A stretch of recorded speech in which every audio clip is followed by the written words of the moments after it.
Good morning and welcome to the 2022 Visions Week. We are here at Mid-America. We are about to kick off Ultra 4 Racing presented by Progressive Insurance. I am Miles Hasquez. Right next to me is Mrs. Pam Hall, and we are going to start out with the 4600 Spider Track Stock Class. They're going to race by themselves. After pre-running yesterday, the course was starting to fall apart. Like I said, the stock class is a very tight-knit group, and they kind of came and banded together and said, hey, let's talk with JT. We feel like we're going to be a little slower because these long climbs are really loose. The ruts are really starting to set in, and they wanted to race by themselves so it didn't affect anybody else's race. So they kind of talked it through. So we made that changes. It's more of a safety issue than anything. So at the top left, you can see the start, and they're going to do one car at a time every 1 minute. And I think dust is going to be the issue today, Pam. I 100% agree with you on the dust for sure. It was dusty out here yesterday, just during the pre-run and just during qualifying.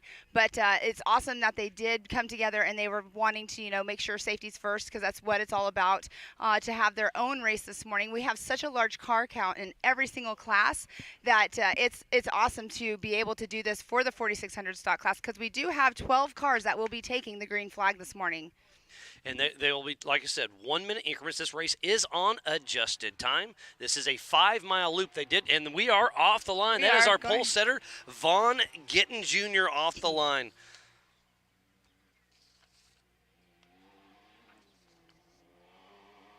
So Vaughn Gittin Jr. out of Concord, North Carolina with Fun Haver Off-Road Team in that brand new Ford Bronco with that factory engine and transmission. IFS with Portal, Spider Tracks, Fox, Nitto, Monster, Optima, MBRP, VP Racing Fuels, Warren, Factor 55, Rugged, Shell Rotella, Project X Lights, Holly EFI, Recaro, Gear Wrench, RTR, and Centerline Wheels. So Vaughn Gittin Jr. was on that pole, so he gets those 7 extra points, and with that qualifying time of a 1:13 yesterday.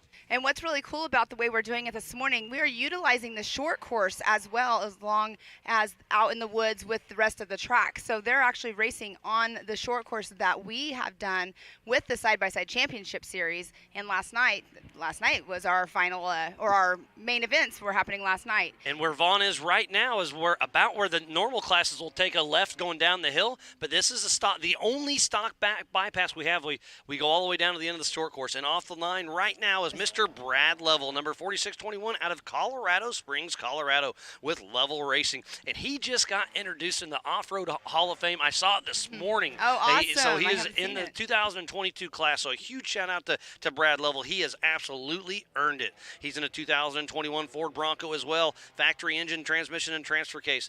IFS with Portal, Spider Tracks, RCV, Amsoil, Method, BFG, Fox, Warren, and ARB. And speaking about Amsoil, Scott Rain will be in the Amsoil hot pits. And if I'm not mistaken, Brad Level has not lost a race. He's entered this Bronco in. Exactly. You're 100% correct on that. And next off the line is going to be the number 13 of Bailey Cole here very shortly. But you can see right there, they're going through where the other day where we did the Bounty Cup, they're going up the stock class hill. And that is off the line right now, Mr. Bailey Cole that we hear in the background.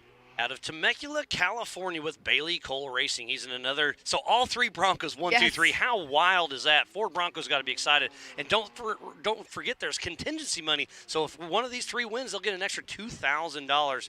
So Bailey Cole Racing with a 2021 Bronco called Tigger.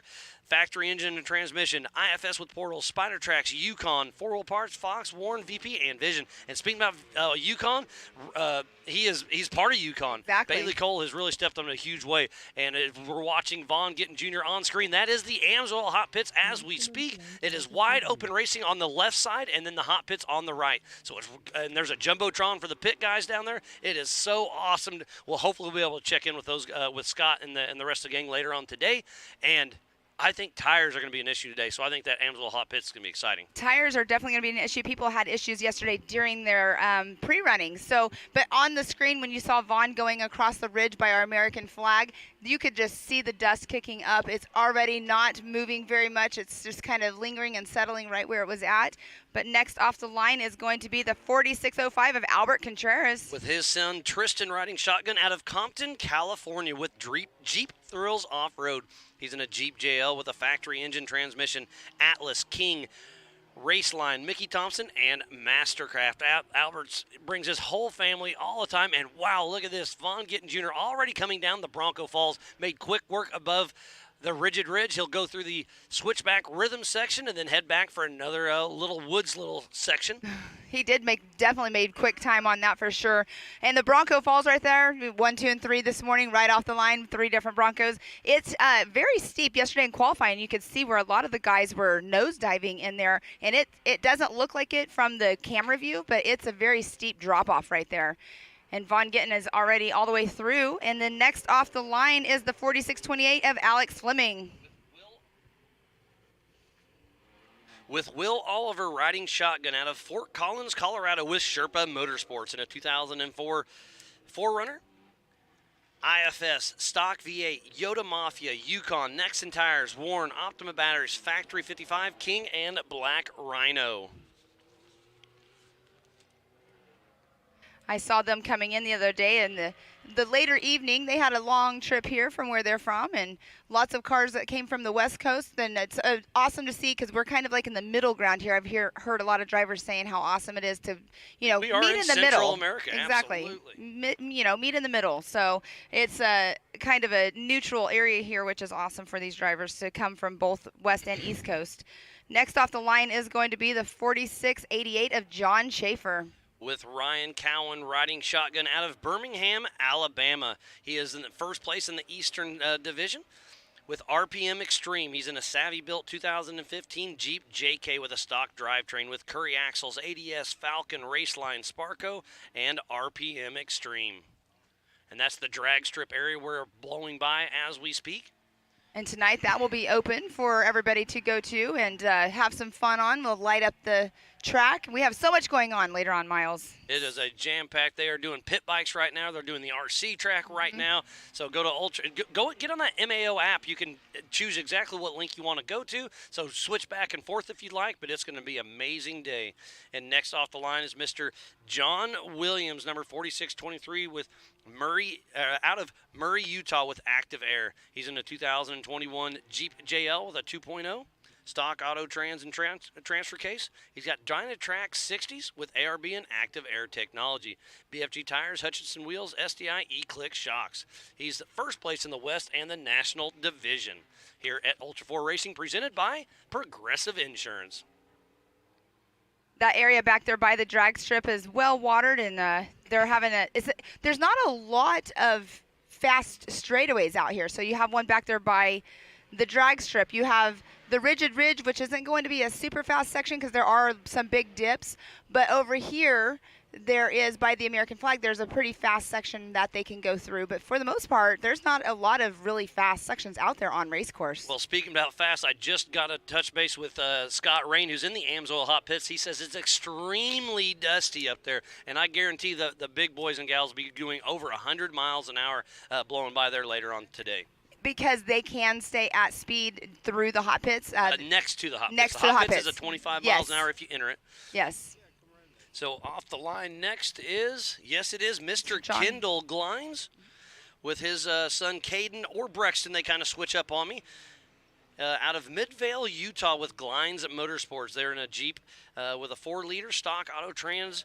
Dana 300, Yukon, King, Optima, MRT, KMC, Terraflex, Factor 55, Nemesis Industries, and Lone Peak Collision. It's such a great drone footage that we have out there this morning. Our drone pilots, we're going to have them all over here. This area, the short course by the hot pits. And you were talking to Josh with the drones this morning, and you were asking him how far out can these drones go? And it's pretty cool to have them going so far. Last year, I think we went through the barn area. This year, we're not going through that. But, yeah, he can't quite make it all the way there, but where we're at this year, he will be able to. You're saying last year. That was earlier this year in March, wasn't it? March. Yes, it was. So gosh, it's gone by. Already, hasn't it? Yes, it has. Kendall Glines heading out.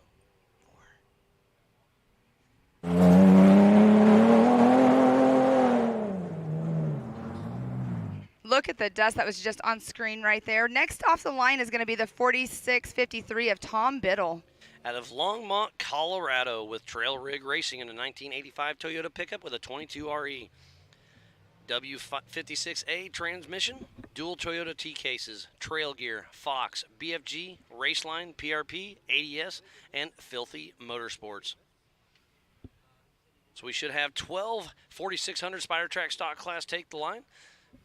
In the background, that's Albert Contreras right there. Oh, that is John Williams. John Williams. He's at the America Pro Rock Knockout Hill. Not sure exactly what he's doing. Oh, he was a little off course. He turned a little too early, but now he's figured it back out, going through the flags. I thought something was going on because I saw him backing up and stopping, but that's good that he just realized exactly where he was at. That knockout hill is definitely, yesterday watching that, those guys are insane what they do with the bouncers and doing those knockouts. It's so much fun to watch. Off the line now is number 4681, Mick Henson, fairly local out of Tahlequah, Oklahoma, with Henson Racing. He's at a 1981 Toyota pickup, running a 22 RE on propane, King shocks, and BFG tires. That little Toyota that could is taking on. It's pretty awesome to see that Toyota out here. I mean, it definitely doesn't look like... Speaking about Toyota, there's another Toyota on screen, Mr. Tom Biddle. That Toyota definitely doesn't... Oh, we have Von Gittin coming through for his first lap already. Wow, finishing his Let's... first lap. Pam, keep us honest. Remember, you can go to live.ultra4racing.com to keep up with all of our live timing. So it was a 9-minute, 50-second. So I called 14 minutes earlier, and we're already sub 10 minutes. Wow, wow, And this is the stock class. So they're going to be done in a half hour. Wow. So Von Gittin Jr. and I believe Eric Davis is riding shotgun. Not sure if it's Lauren Healy or not. But Von Gittin Jr. already out ahead of the pack.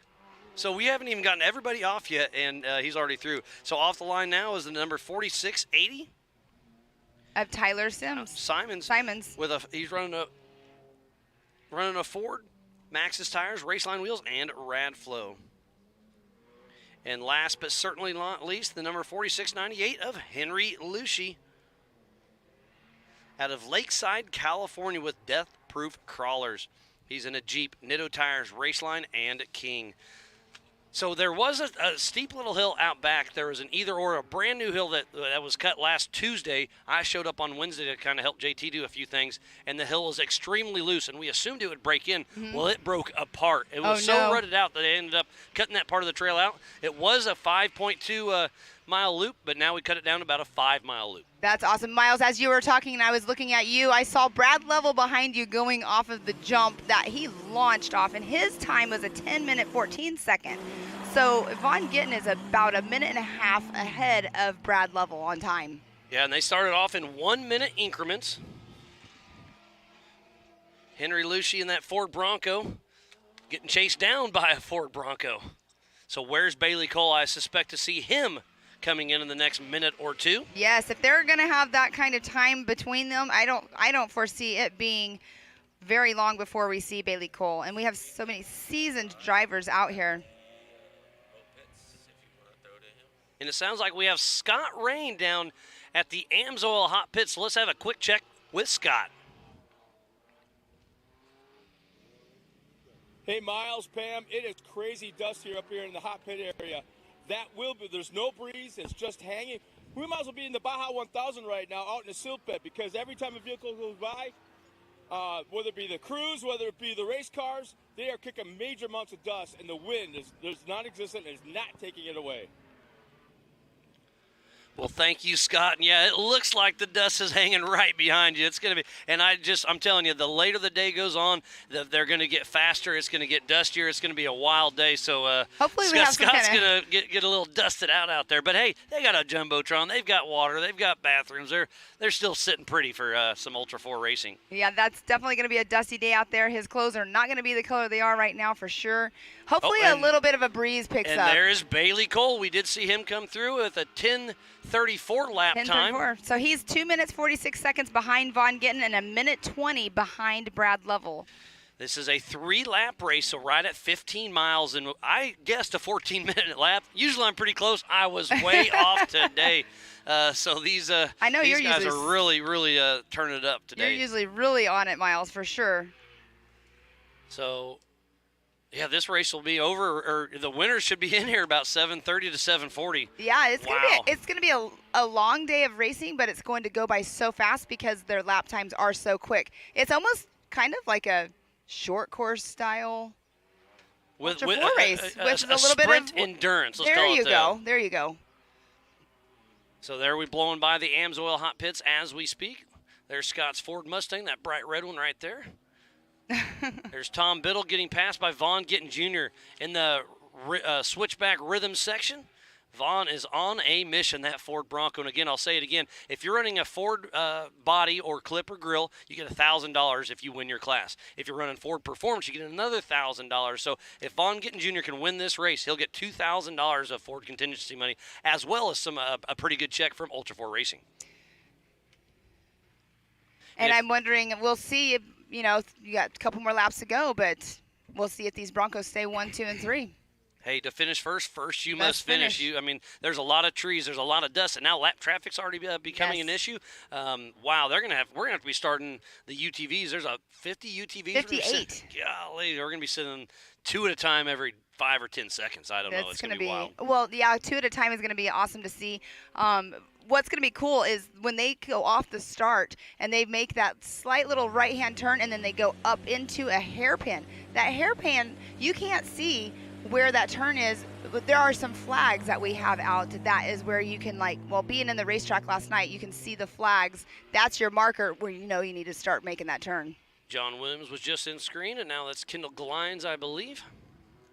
If you are just tuning in, we thoroughly appreciate each and every one of you. This is the 2022 Visions Weeks here at Mid-America Outdoors, and we are racing the 4600 Spider Track stock class with Ultra 4 Racing, presented by Progressive Insurance. Again, I'm Miles Hasquis, and Pam Hall is next to me. We'll be with you from now up until about 4 o'clock. We have got some wide open racing all day long. About 4 o'clock, and then at 5 o'clock we're going to do the awards ceremony. Then we're going to move on into the switchback.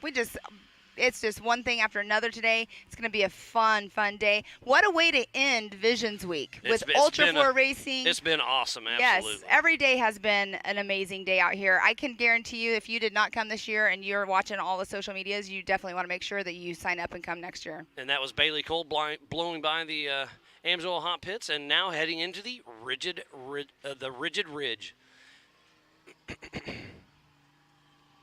That Rigid Ridge, like I was saying earlier, it's not really a fast section right there because there are dips. There's some pretty good dips in that.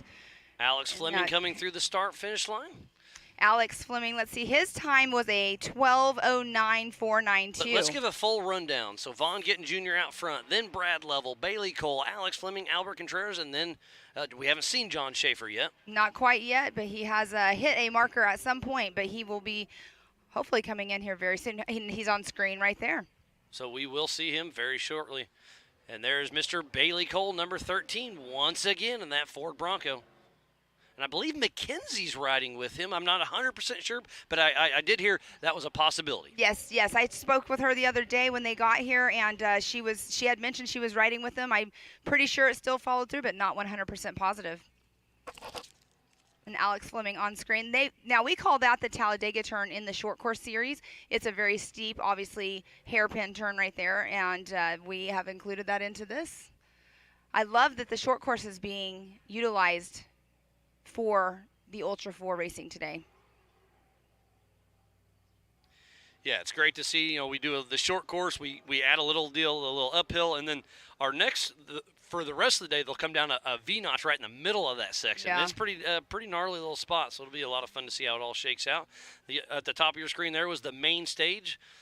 We've had lots of amazing acts. We had Low Cash earlier in the week. We had Buck Cherry, Blackstone Cherry. Here comes John Schaefer through the start-finish line with a 12:36. Mm-hmm. So Albert Contreras and John Schaefer are 2 seconds apart on their times.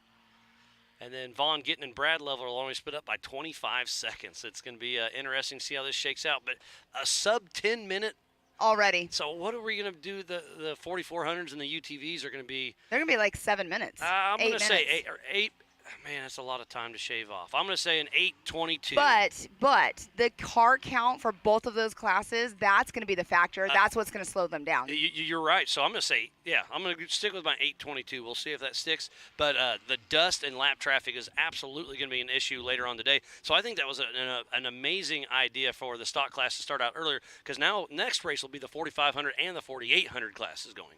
And between those, let's see, what is our car count between those two classes? We'll have 31 cars out on course. Right now we have 12, so it'll be over double of what we have right now.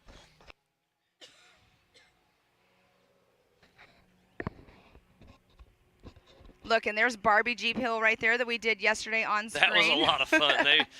That's definitely a crowd favorite. We had a lot of fun with that last night. That was being talked about. It was the most spectated event out here this weekend. And on screen there is the 4680 Bronco right there of Mr. Tyler Simons.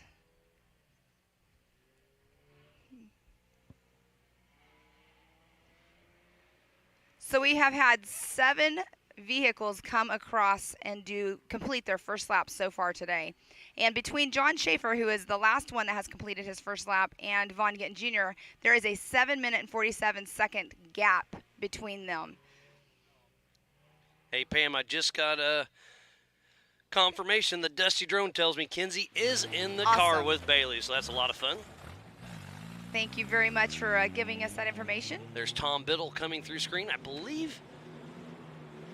Yes, that is at the Recaro Rise section, so that's at the far back of the track. And look how much traffic's back there. That is. But we have somebody John right behind. Williams, and then that was a Bronco. I couldn't tell which Bronco that was. But look how dusty it is. Look at the lap traffic as we see Albert Contreras coming through the switchback section as we speak. That was not Vaughn Gittin because he's coming through right now. Yes, that was Brad Level.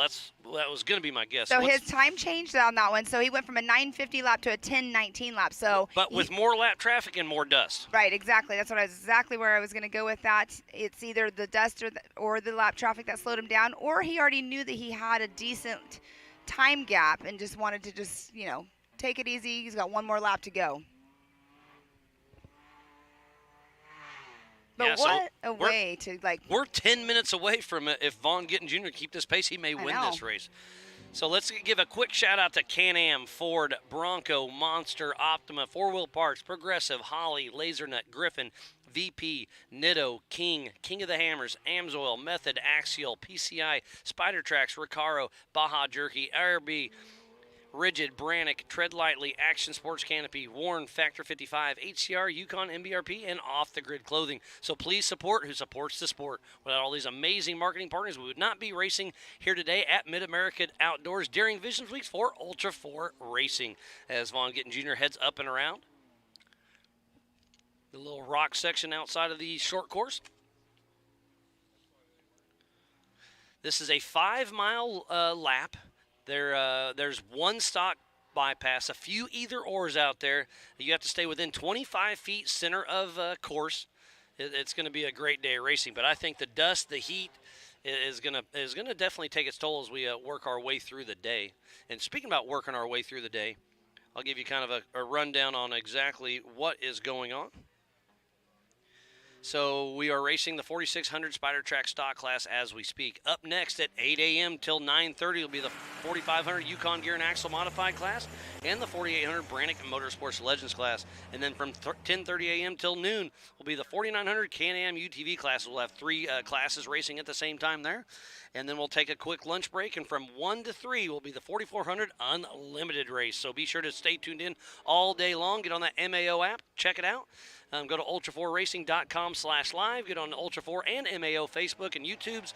Share it. Start a watch party. Hashtag it up. Let's make some Ultra 4 racing great.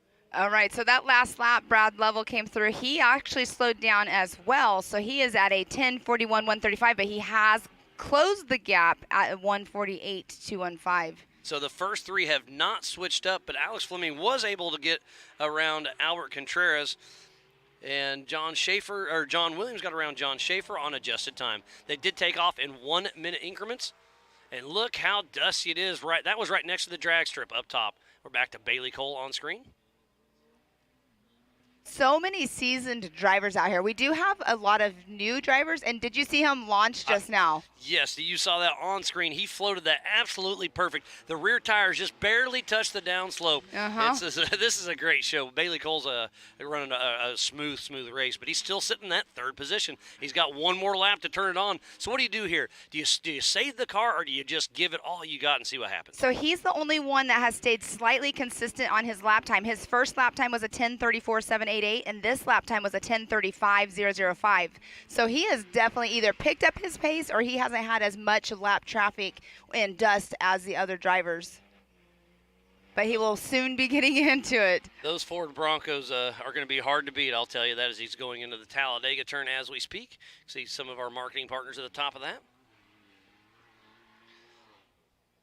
So if you there is so much to do here today. We've got RC racing, we've got pit bikes, we've got Ultra 4, we've got the pool, the lazy river, the splash pad, we've got live music off and on, we have the axe throwing, the wall of death, we'll have music tonight, we have an auction tonight, and then we have the switchback at 6 p.m. That's the little rhythm section. It'll be side-by-side drag race, single elimination, and we'll be running Ultra 4s, pre-runners, rock bouncers, and mega trucks. So it's going to be a wild night, and then we have a skydiver coming in, bringing in the flag for our ceremony. That's amazing. And then so we're going to cool. have an amazing fireworks show sometime tonight as well. And the other thing too, Miles, I don't know if you, I don't have that. Tyler heard you mention Simon's it, on screen. Keep going. but the switchback, 100% full. Yep. Just it's said going to be awesome. So there's Bailey Cole entering back into the short course area. And look at that Bronco. It is just floating. I've seen him doing a lot of testing and tuning lately. It's very they've smooth. They've got it really dialed in. Well, and Vaughn came out here, I can't remember what day he got here, but he's been taking his daily driver Bronco out on the trails here.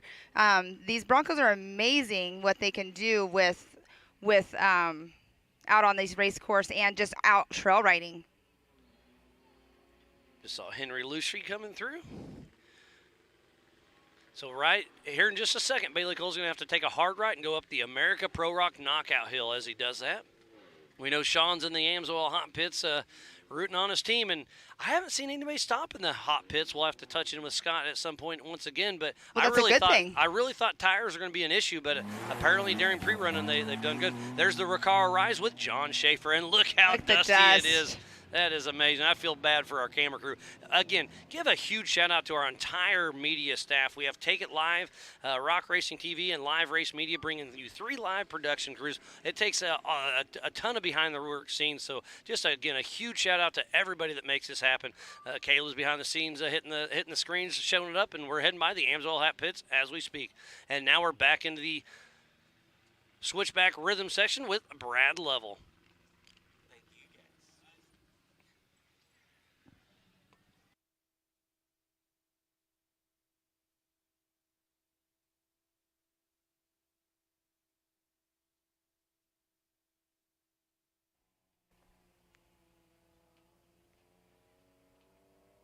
There is Kendall Glines, I believe, getting ready to. He just crossed over. Oh, he's coming back into the short course. Sorry about that. Okay, so we have Vaughn Gittin Jr., Brad Lovell, and Bailey Cole. They are all out on their 3rd lap already. So the stampede of Broncos is going to be hard to beat. I was expecting extremely good things from them, and they're proving that it's really cool to see Ford step up in a huge way with this OEM and making waves. So I expect to see Vaughn Gittin Jr. in here within the next 2 minutes if he can keep up his average lap time. Kendall Gline still chugging along. He's going just a little bit slower this morning on that lap just now. What a wonderful day it has been, and we are just getting started. There's Henry Lucey right there heading up the knockout hill. Oh, I do see Albert Contreras coming in. I visually see him. He does have a right rear flat tire. Oh, and the first flat, but he has to go all the way to the hot pits before he can get He doesn't that change. have to. He's got a spare on the back, but if it was me, I'd go around. Yeah, 'cause he's really, in reality, not that far from the AMSOIL hot pits right now. Yeah, he's got to go around the entire short course. Just kills the time a little bit, but Albert Contreras just came through. His first lap was a 12:02.142. It almost looks like he had the same exact lap time.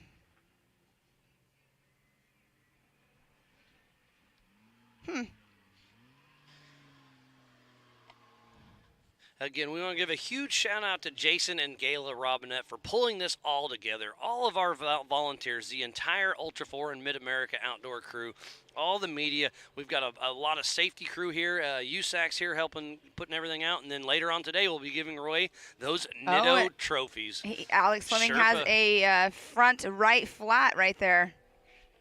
And where's he at? No, he's got to run the entire short course as well before he can make it to the Amsoil Hot Pits. Yes, because he just now is exiting the Thunder Valley area. And Thunder Valley, right there on the switchback, is where we'll be racing tonight at 6 o'clock. Be sure to tune in for that. That's going to be a wild ride. And we'll have all hands on deck. We'll have Joey and Matt up here, and we're going to be clowning around having some fun tonight with that one.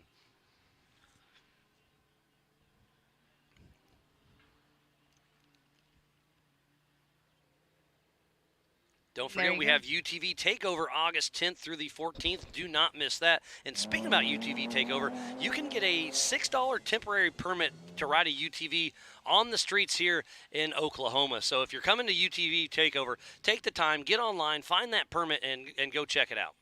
Yes, and if you're here and you're watching this and you want to get some information about how to do it, you can. They have a pamphlet up at the where you came in, the main gate. At the main power sports store. There's Alex Fleming coming back into the screen. And then we will be doing the Nationals here for Legends of the Fall at the in October. We'll have the Ultra 4 Nationals, the National Rock Racing Association Finals, and the Mid-America Outdoor Side-by-Side Championship Series final event. So it's going to be a wild weekend there. That's another don't miss. And we'll be in Sturgis here in a few weeks, and then we'll be in Crandon over Labor Day weekend. The big house. Oh, I can't wait to do all of this. Does John Schaefer have a right front flat, too? So I was saying tires were going to be an issue, and I didn't see much, but now I've seen 3 in the last few cars that came through. Schaefer and Fleming both have flats, and we saw Contreras coming through on a flat.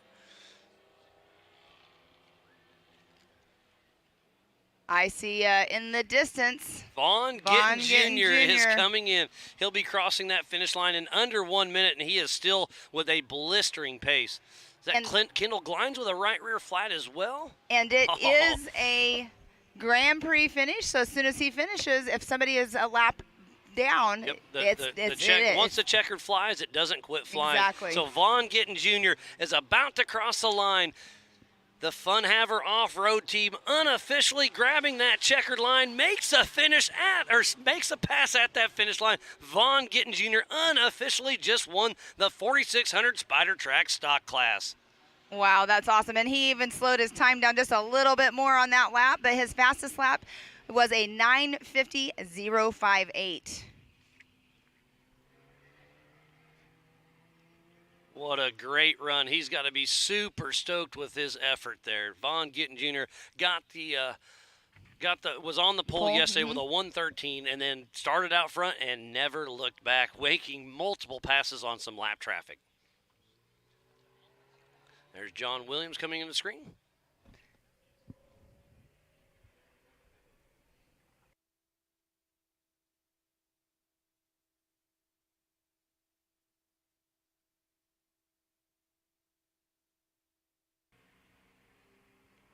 Oh, and I see in the distance another Bronco coming through. Remember, he was one. I should have done my unofficial stopwatch. I forgot. It's going to be actually very close. It's going to be within 30 seconds. I don't know. Can Brad Level reel him in? I think Vaughn Gittin unofficially just won this, but Brad Level with a great effort. And look at that. Broncos 1 and 2. So Brad Level coming around. Like I said, he's in the class for the Off-Road Hall of Fame for 2022 and crossing physically in that second position. And on adjusted time, it looks like Vaughn Gittin Jr. did win. Brad did pick up that lap time by 20 seconds, though, but definitely Vaughn Gittin Jr. unofficially right now, Brad Level in that second position. So we'll see if Mr. Bailey Cole, which he is in the distance getting ready to go by Mick Hinson. Remember, this race was on adjusted time, 1 minute increments. So Bailey Cole could move into that second spot. He is launching. And on screen, what we have.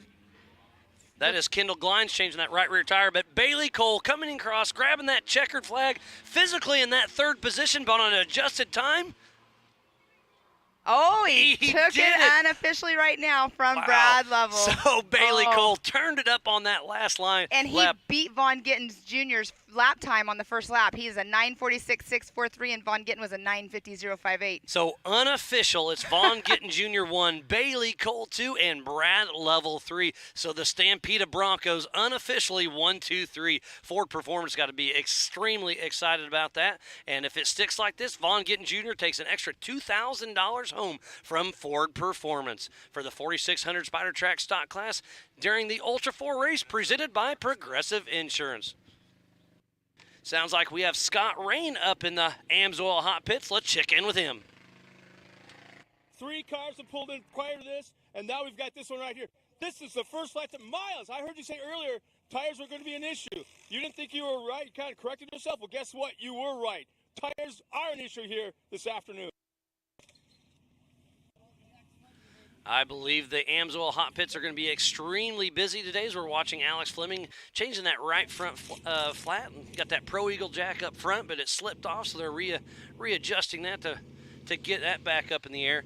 But what a great way to start out the day here at Mid-America Outdoors during Vision Week. We've been racing for 4 days straight, and we have been jam-packed every minute of every day. There's something going on somewhere as we see John Schaefer coming back into screen. Looks like he may have a right front flat, possibly. It does look like he is. Yeah, something's flopping up there for sure. So, man, I told you tires are going to be the issue, and they're starting to show. Going to be a long finish for him because he's just now entering into Thunder Valley. But speaking about tires, Vaughn Gittin Jr., those Nittos, not a flat Not today. a flat.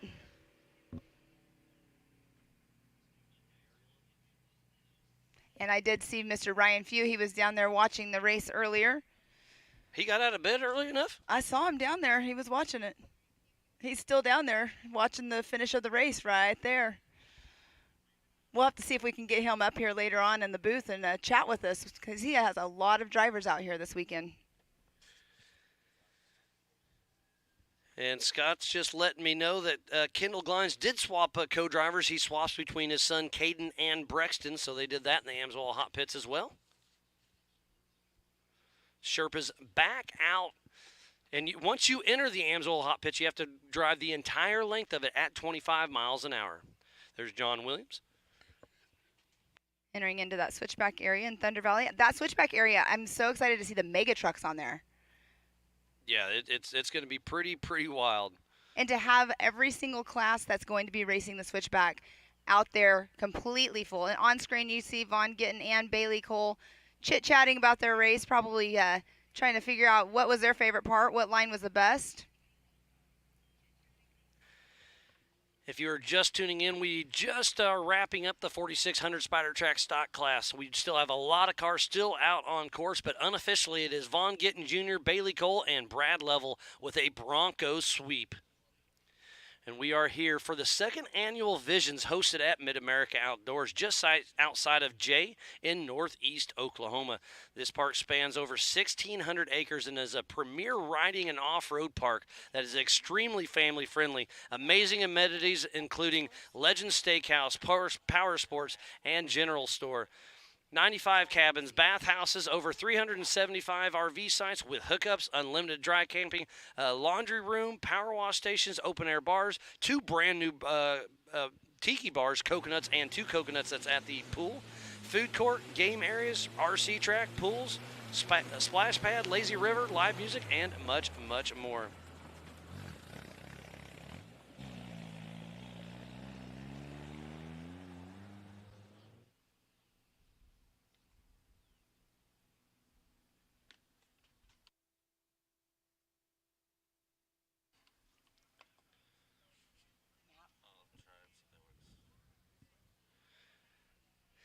The population here in Jay is roughly 2,500 people. The elevation is about 1,000 feet, and Grand Lake is just down the road. Is in the foothills of the Ozark Mountain Range, and that lake covers over 46,000 acres.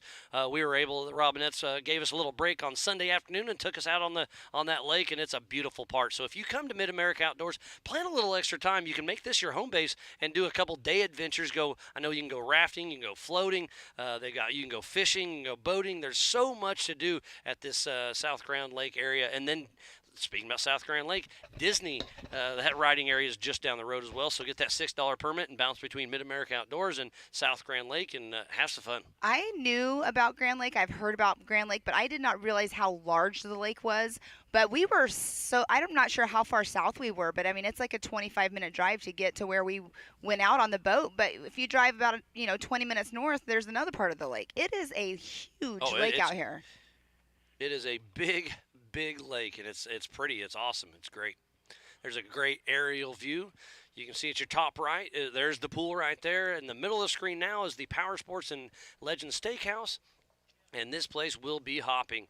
As we span right, coming in the screen right there is the RC track. They'll be racing there off and on all day long. That is brand new. When I showed up here a week ago, it was raw dirt. That building on the right was just steel poles going up. They have been working around the clock to make it happen, and it's awesome. At the bottom of your screen there is a practice track. We were walking by with my family, and they said, "Hey, you want to drive these things?" And so we went in there and raced with Jade and Ella a little bit. They had a lot of fun. So if you're in the area, if you're here on site, go check out the RC track and let your kids have a little fun racing those RC cars. Yes, Joey Christensen had a huge crew of people out there helping him out, moving the dirt, getting the track all ready, building that metal structure, getting it painted, welding it, everything. And we just saw the bounty course or the high lifter bounty course, and right there is the pit bike racing. They'll be racing. They have already started this morning, so they must be in a little intermission. But look how amazing that. I mean, it's a top-notch pit bike track, and they're throwing a lot of money at that as well. There's a lot of cash prizes you can win going on there. Scotty Champion that won his race last night is in charge of that. With that, you can see his Partzilla van there on the center of your screen. And who else better to take care of the pit bike racing is Scotty Champion. I mean, he is a racer himself. Yeah, he raced Supercross for quite a while.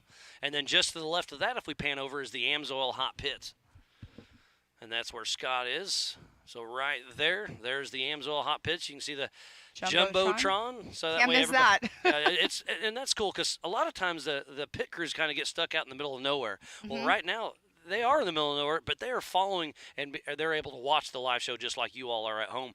So go to ultra4racing.com/live, get on the MAO app, hit that share button, start a watch party. We'll be racing all day long. We'll be kicking off the 4500 Yukon Gear and Axle Modified class and the 4800 Brannick Motorsports Legends class here in about 20 minutes.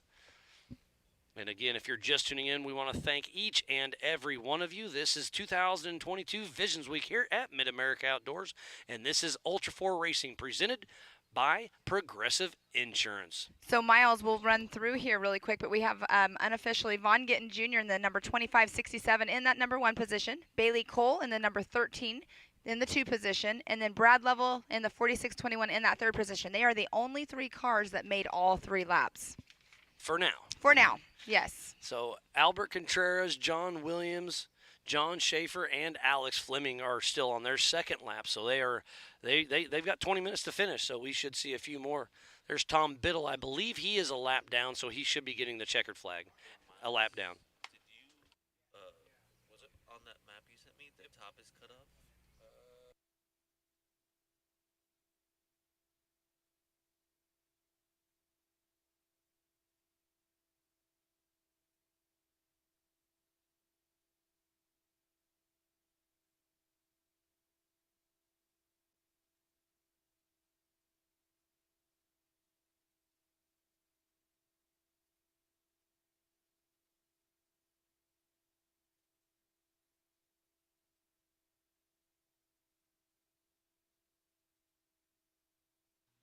Tom Biddle coming through. Like I said, he will be a lap down, but he put down 2 solid laps in that old school Toyota. Battery level is low. The aircraft will go to the home point in 10 seconds. And don't forget, this is a double points race for Nationals and both East and West championships. So this is a big deal for Vaughn Gittin Jr. I know he's chasing points in that Ford Bronco. You can have one fill-in driver a year, and I think they're going to – we'll see how it all shakes out. I don't think they've used it yet. But so Vaughn or Lauren could drive that in one of these races if they need to. Vaughn raced with us in Rush, Kentucky.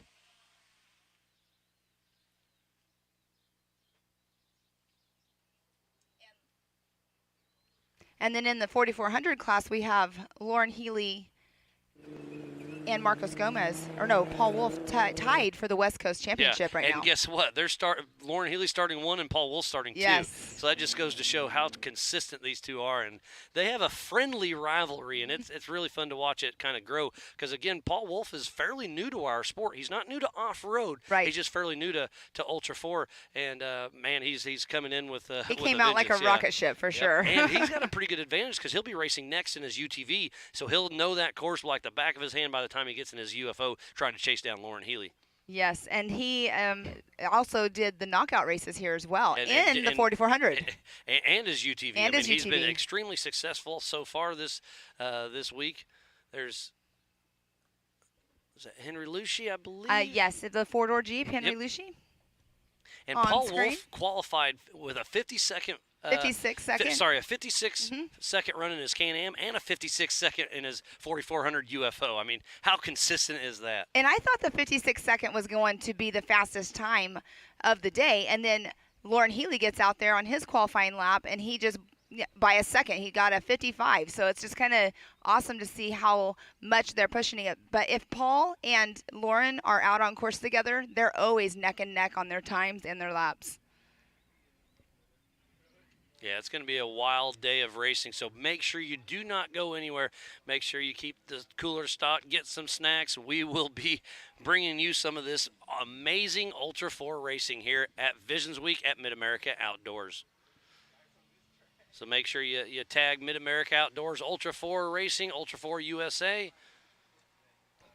I'm just thinking about the start of the 4400 race with Lauren and Paul on that drag. It's a drag race to that first hill. So I think they will be side by side. This one they did single, but I think with the car count they're going to have to be. I'm waiting for confirmation from JT, but I assume that's when it's going to happen. There That's what comes it was Albert supposed Contreras. to be. But yeah, like you're saying, you'll wait for confirmation to see if that's exactly But how yeah, it will no, be. I think you're going to be right. I think it'll be side by. I think it's going to have to be because we've got So almost many. 40 in the 4400, 58 in the UTV. It's going to be a wild ride. As Albert Contreras looks like he may sneak into that 4th position. No, he may be a lap down. No, he did. No, he did. right, He even so- changed the tire and still got unofficial 4th in that spot. 4th position, And it looks like unofficially. we're going to bring in the map and kind of give you a rundown on what the track looks like.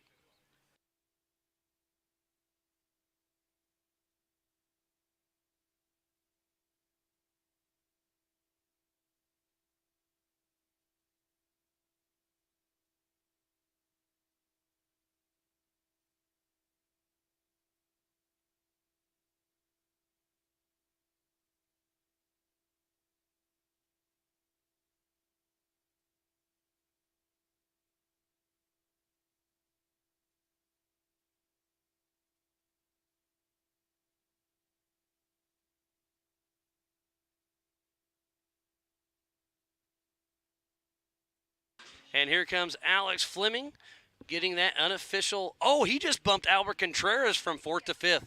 So unofficial, it's Vaughn Gittin 1, Bailey Cole 2, Brad Level 3, Alex Fleming 4, and Albert Contreras in that 5th position. But here is the map right here. So at the start line, you go right. So you go counterclockwise. There, where it says 4600 is the only stock bypass we have. And then you drop back into the short course. When you take a right going up, that is the knockout hill. And then you take a left, go by the high lifter course. And then you take you turn quick right, back to left. There's the Amsoil Hot Pits.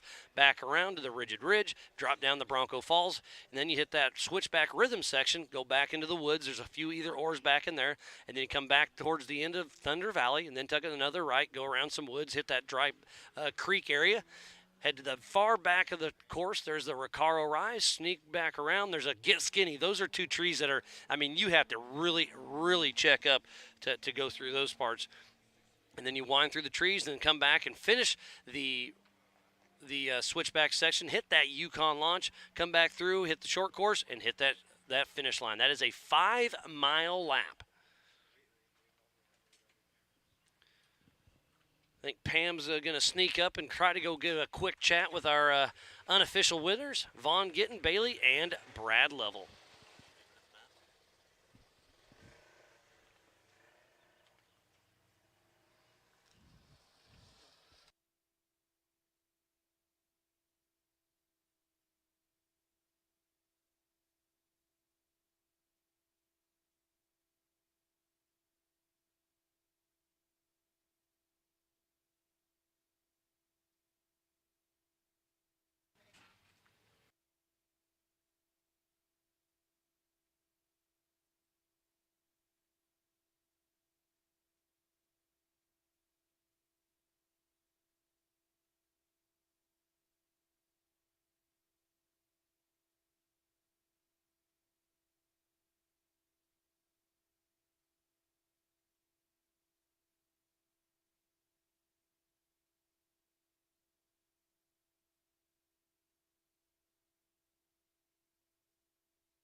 Again, we need to give our marketing partners a huge shout out. We need to give a thanks to Progressive for presenting the Ultra 4 race today. Four Wheel Parts, Optima Batteries, Monster Energy, Bronco, Ford, Can-Am, King of the Hammers, King Shocks, Nitto, VP Racing Fuels, Griffin Race Radiators, LaserNut, Holly EFI, Baja Jerky, Spider Tracks, Recaro Seats, Amsoil, PCI Race Radios, Method Race Wheels, Axial RC Cars, Off the Grid Clothing, Warren, Factor 55, HCR, ARB, Rigid, MBRP, Yukon Gear and Axle, Brannick Motorsports, Tread Lightly, and Action Sports Canopy are the official marketing partners for Ultra 4 Racing. And some of our Mid-America sponsors are Ultimax Belts, 360 Wraps, the Off-Road Syndicate, and Mid-America Outdoors. So please support who supports the sport. Without all these amazing partners, we would not be racing here at Mid-America today.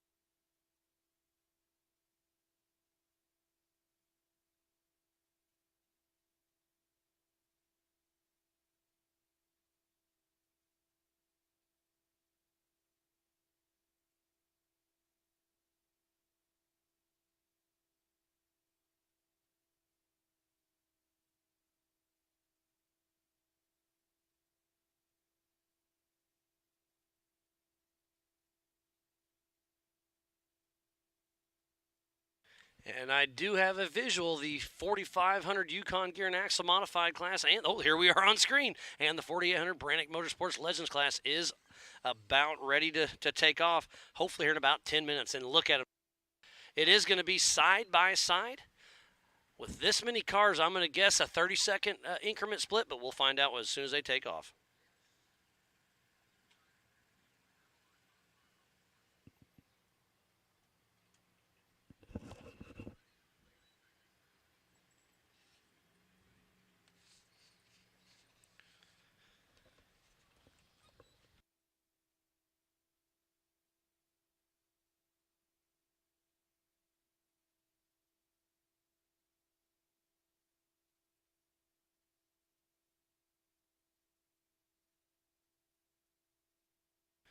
So we will have 31 cars in this next race with Toby Stacy on the pole. Right by him is Woody Rose. Then it's Jeremy Jones and Ryan Taylor lined up. Then Sean Reisky and Trevor Foltz. Then Tony Howard and Brent Harrell. Then Dwayne Garrettson and Brian Trimp. Then Steve Graff, Ryan Webb. Then Garrett Martin and Troy Digby. Then Ken Goodall and Jesse Lee. Caleb Boschi and Chuck Crossland. Justin Barth and Rick Lavezzo. Eric Weichel and Evan Sherman, Andrew Gorman and Sean Rance, Colin Hornick and Justin Hall, Jesse Oliver and George Schooley, Joe Medina and Brian Moore, and then coming from the back of the pack will be Cody St. Clair and Tyler Haggard. So we just saw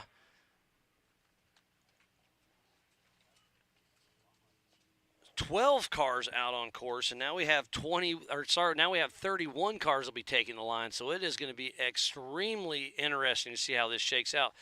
We did one every 1 minute, and we're turning, just shy of a 10-minute lap. So it's going to be it'll be two at a time. I'll bet you every 15 seconds. So the dust is going to be thick. Traffic is going to be a huge deal out here. This is going to be a fun race. It's going to be a fast race. It's going to be an interesting race. I know the dust is going to be extremely hanging. The wind is just barely blowing. The weather is absolutely beautiful. It's been over 100 degrees the last few days, and it's only 79 degrees right now. It is going to get up to 99 this afternoon, but hey, that's just part of it. So if you are in this earlier race, you're kind of got that advantage on your side, because I think the heat's going to play the person, take its toll on the person and the car. We have Chad Hunt coming up here to check some things out.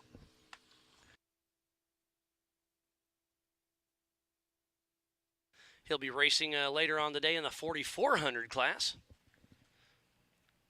We're going to hopefully have a quick chat with our winners from the 4600 Spider Track stock class here pretty soon. I think we have Pam or Tiffany. I wasn't quite sure who was going to run over there.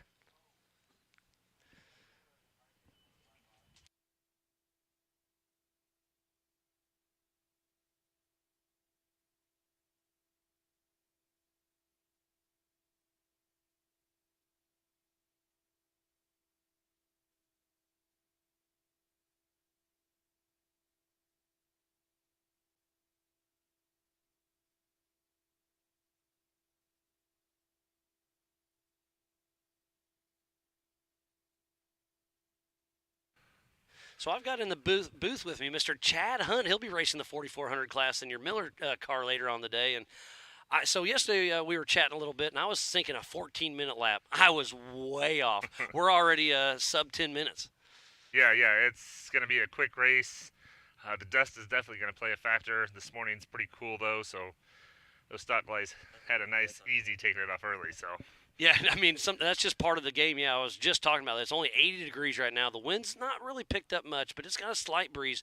But we just saw 12 cars out on course, and the dust was thick. So now we're going to be doing 31. You guys have just shy of 40, but the UTV's 58 cars at once. It's going to be carnage everywhere. It's going to definitely be some carnage for sure. Yeah, the dust is terrible. We talked to the pit guys this morning, and they were like, it's a big, fast, open straightaway, and they're like, we're just getting poured with dust back there. Yeah, and they're on the outside of the corner. But it is cool they are able to see the cars at speed. I mean, I think your car, you can get up over 100 miles an hour as you blow by the Amsoil hot pits there. Yeah, as long as I can see, that's not a problem. Yeah, and I think that's going to be one of the biggest factors is visibility. And you talk about clean air with Lauren Healy and Paul Wolf out front. That's not going to last that long. So they've got only the first lap to take advantage of that, and then they're going to be in lap traffic. Right. Oh, yeah. Or dust, you know. Yeah, their second lap, they're definitely coming into dust. It's going to be crazy.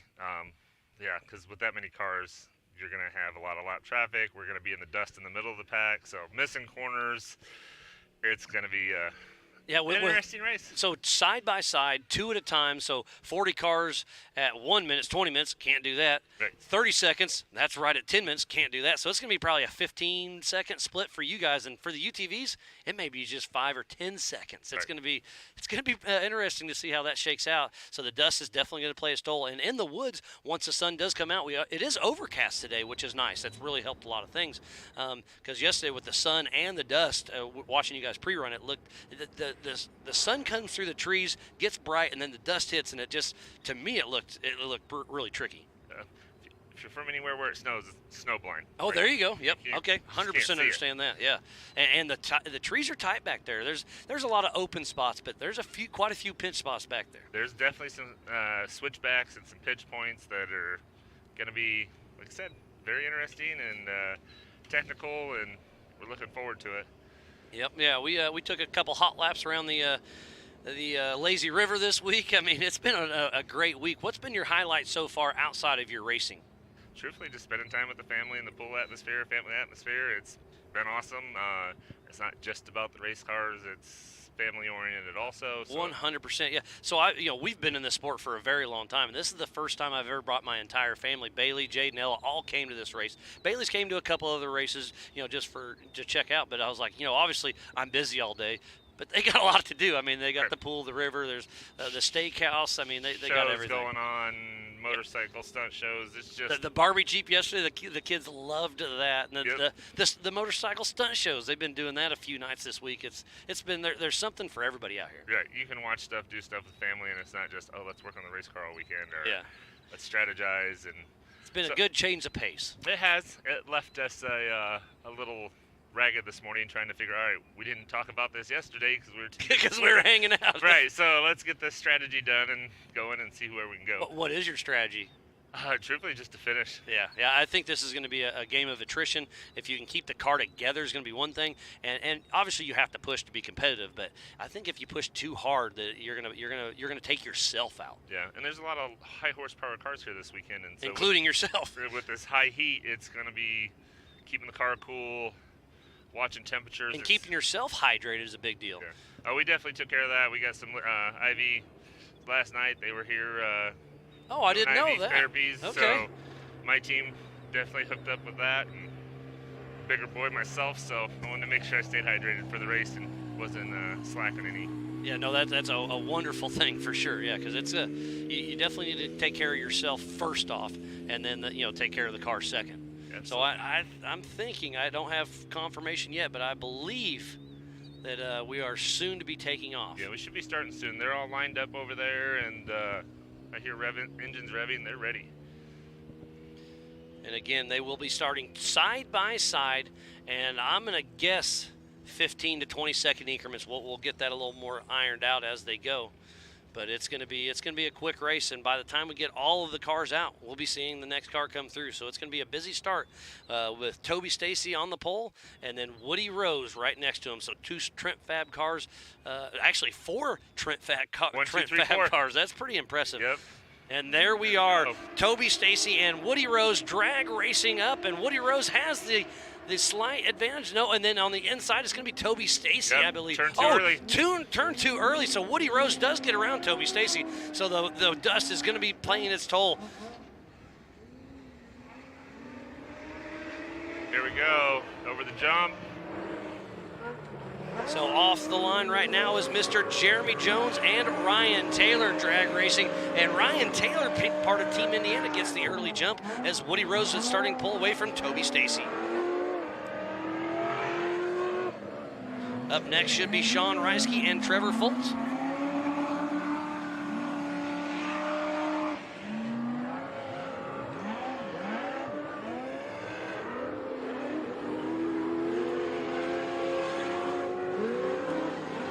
Lots of action everywhere you look as Sean Reisky and Trevor Foltz. Trevor Foltz gets a whole shot over Sean Reisky.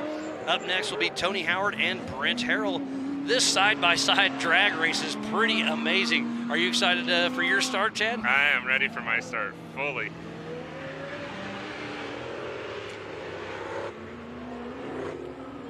So up next will be Tony Howard and Brent Harrell, and it looks like we are doing a 30-second split. So they are side-by-side, 30-second increments. Oh, he got a heck of a jump off that head. Yeah, Brent Harrell, that car's a runner. That is absolute fact. So Brent Harrell gets to jump over Tony Howard. This race is on adjusted time, but look, Tony Howard's diving in on the inside and touching. Oh. Brent Harrell getting a little, hey, Rubbins racing there. Yeah. That's some good, clean fun. And then he's on the inside once again. This is a great race, and Brent Harrell's out in the slick too stuff. wide, yep. So Tony Howard gets around him. Up next is Dwayne Garrettson, our pole setter for the 4500 Yukon gear and axle modified class, racing Brian Trimp. So Brian Trimp in the 4800 car gets the little lead over Dwayne Garrettson. But remember, this is 2 separate races. We have the 4500 Yukon gear and axle modified class and the 4800 Brannick Motorsports Legends class. Up next will be Mr. Steve Graff and Ryan Webb. Taking off, John Dykes is riding with Graff. Lane is riding with Ryan Webb. And it does look like Ryan Webb gets the jump off of Steve Graff. Thank you to each and every one of you for tuning in during Visions Week. We are here at Mid-America Outdoors racing with Ultra 4, presented by Progressive Insurance. There they are, off into the woods. We'll be blowing by the Amsoil hot pits. So up next, taking off, is Troy Digby and Garrett Martin. Lots of action all over this race course. There is so much going on. It is hard to tell who's who and what's what, but we will do our best, and this is going to be a blast. What are you thinking right now, Chad? Are you excited? Are you nervous? I'm super excited. I've been doing it enough now. I don't get too nervous anymore unless it's a really king of the hammers. But Yeah, I these feel series you there. races are so much fun, and just you gotta sit back and think of it as a trail ride and just go out and have a good time. I like your style. Off next is Ken Goodall and Jesse Lee. Oh, they kind of cut that corner a little bit. I don't think it was intentional, but they both did it. You know, hey, 25 feet's 25 feet. Yes, it is. And look at the dust. Look how, I mean, this is going to be a dust bowl. It's going to be hard to keep this under control, but we'll do our best, and that's part of racing. Yep. Taking off by themselves is Caleb Bocci, I believe. Where is Chuck Crossland. I didn't see him leave the line. Not sure what happened, maybe having some mechanical issues. Hopefully he can make it to the start line and get a rear start. Remember, this race is on adjusted time. They were taking off in 30-second increments, but side by side. That's a little out of the ordinary for Ultra 4 outside of short course, but this is pretty sweet. Yeah, until we get to Crandon and we do that Grand Prix start. Yeah, that's pretty wild. Off the line now is Justin Barth with Anthony out riding shotgun. Rick Levezzo and Chad Levezzo taking off. And Rick Levezzo gets the early lead on Justin Barth.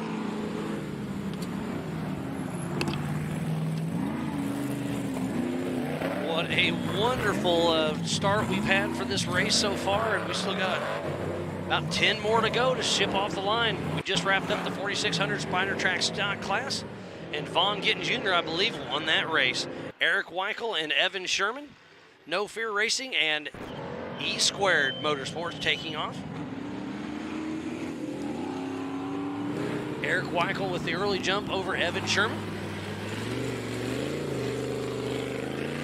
This is going to be a 5-lap race. I'm not sure if I've said that. So 25 miles.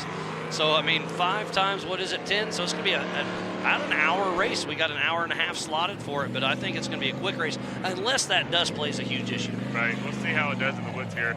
There's Tony Howard hitting the switchback rhythm section in that Liberty Mountain Fab chassis. Be able to tell off the car number 4 and 5 how bad the dust is playing in through the woods and what their time slots are coming in. Andrew Gorman and Sean Rance off the line. There is Ford Performance contingency money out here today, so if you're running a Ford Clip or Ford Performance, you can get an extra $1,000 a piece, so up to $2,000. So I think Vaughn Gittin did take that $2,000 contingency money. And on screen right now is Colin Hornick and Justin Hall. Oh my God, Justin Hall gets the whole shot over Hornick.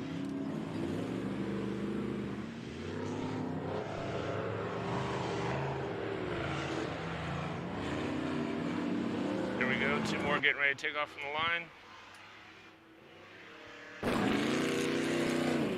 That is Jesse Oliver and Cody St. Clair.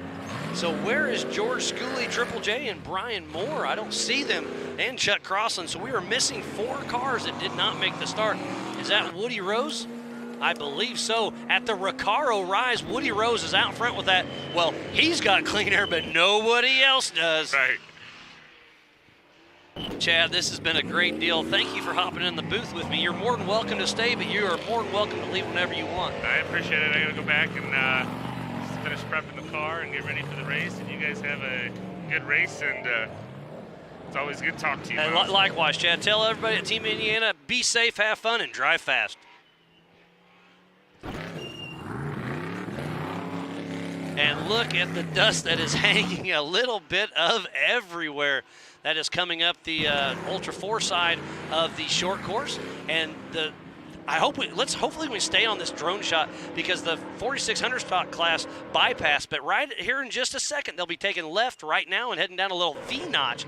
And it's a pretty steep little section. There's Troy Digby heading on the switchback rhythm section. What a great start of this race. We have everybody off the line that made it to the line.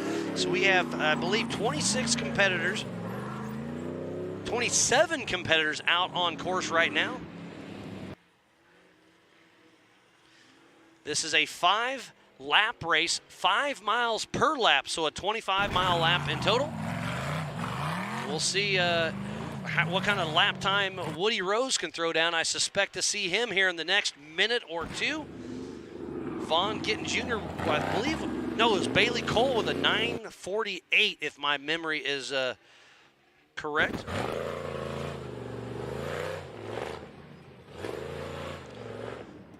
What a great start of the grand finale day of Visions here at Mid-America Outdoors.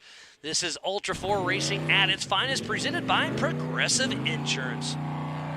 They're heading up the America Pro Rock knockout section where they raced yesterday afternoon, put on a show for the fans.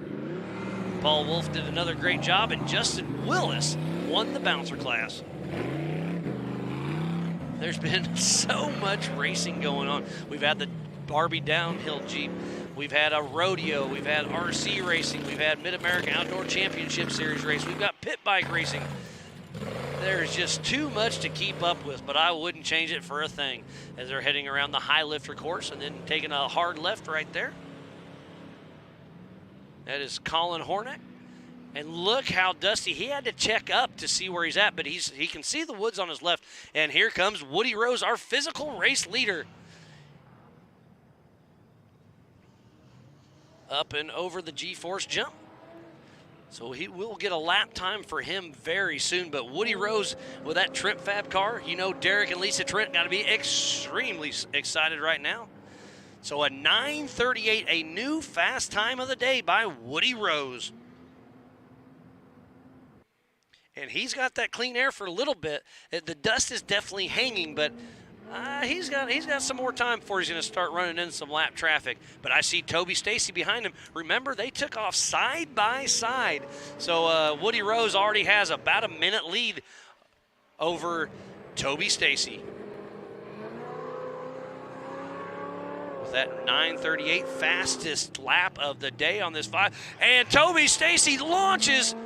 I think he saved it, but he overjumped this jump. And I think he may have hurt something. Yes, he did.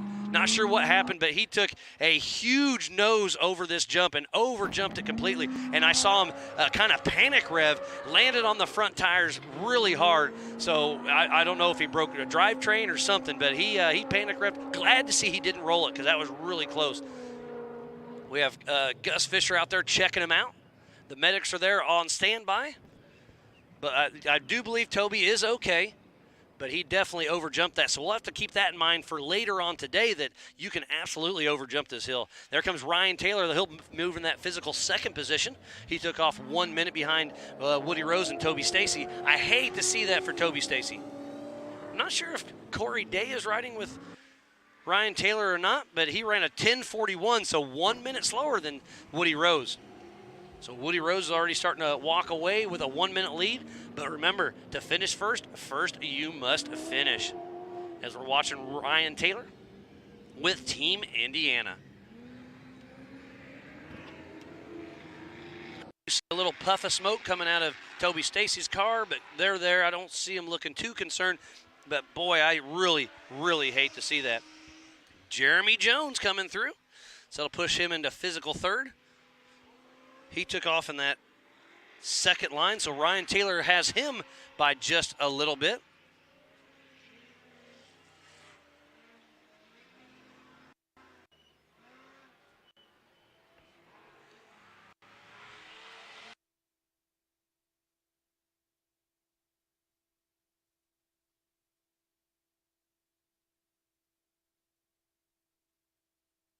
You have there, everywhere you look, there's something going on. And that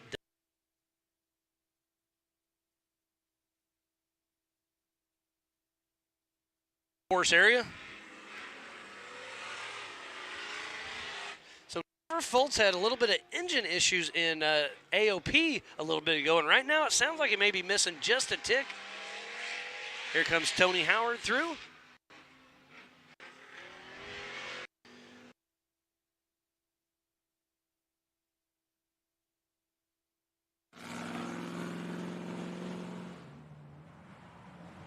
And Brent Harrell all over the throttles. He headed out for lap number 2.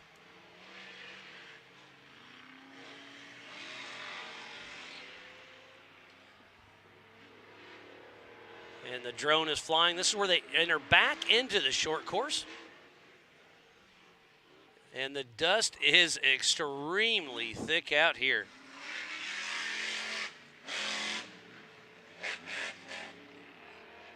Remember, you can go to live.ultra4racing.com and check out the live timing. Brian Trimp coming through as well.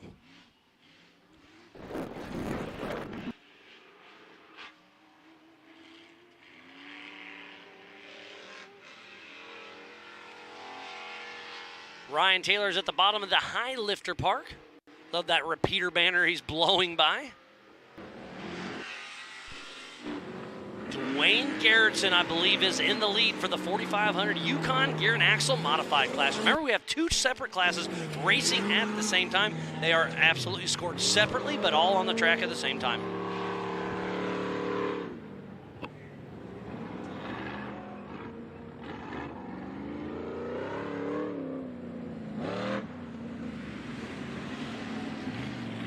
That sounds like we have Pam up having a chat with Vaughn Gitt.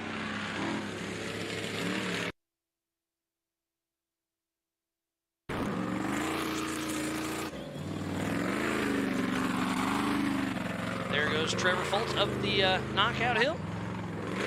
Oh, so it looks like Pam Hall's ready now.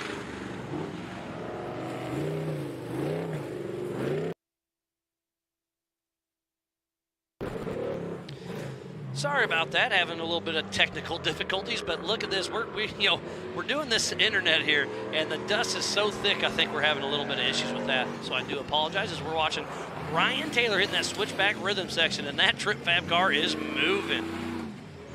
And I'm looking over my shoulder, and Toby Stacy is still not moving. I hate to see that.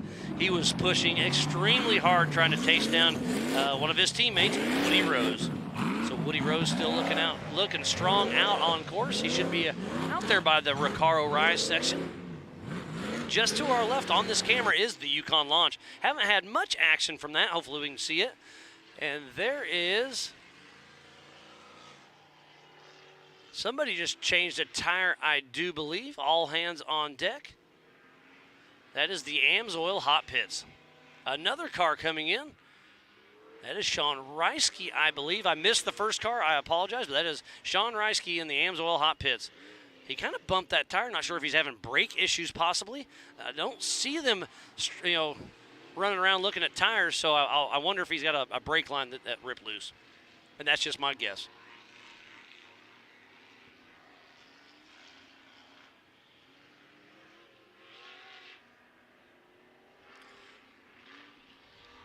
There's Brian Trimp just putting up the dust up there by the High Lifter Park. I see Rick Levezzo coming through.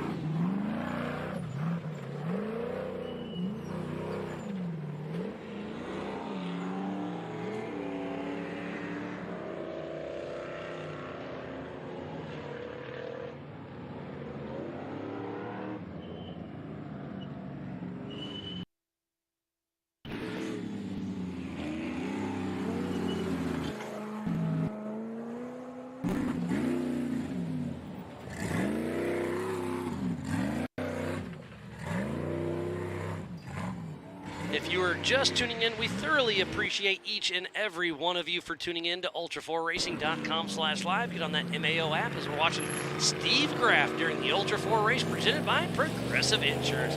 Steve Graff and John Dykus blowing by the High Lifter Mud Park. And there is Brian Tripp, I believe, coming into screen.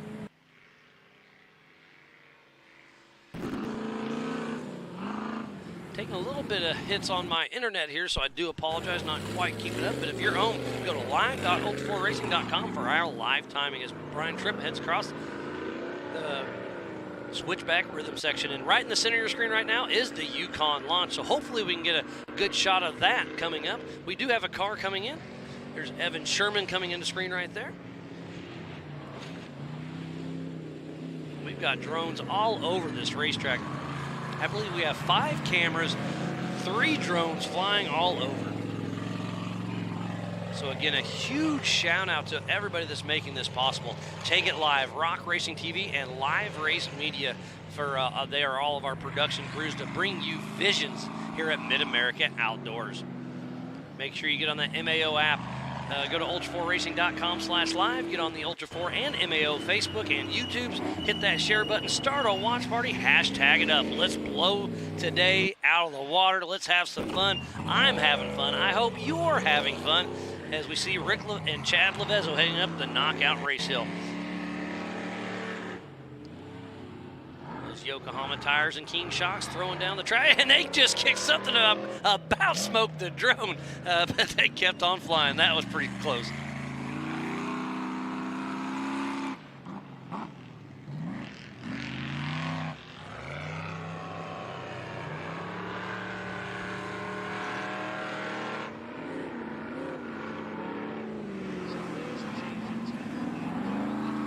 So I'm just getting confirmation from Chuck Crosland. I hate to hear this, buddy, but they found material in the engine oil and didn't want to risk any further issues on his car. So I hate to hear that, Chuck, but hey, better safe than sorry.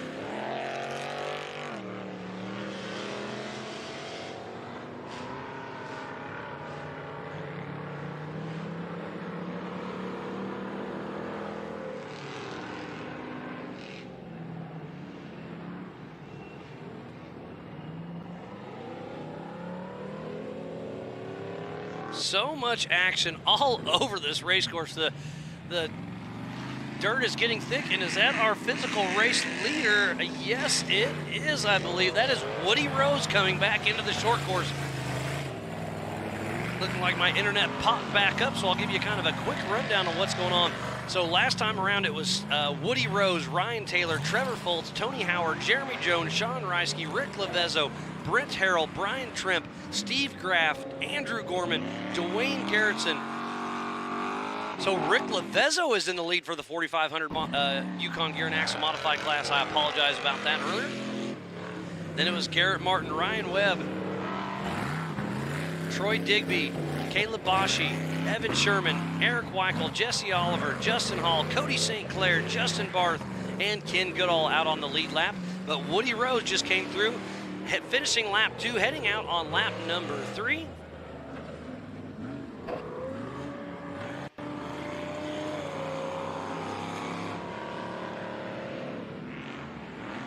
What a great, great race we have on our hands as we're watching our physical race leader. And then we switch back to Eric Weichel. Helena, Montana, heading up the America Pro Rock Knockout Hill. It's a fun little area.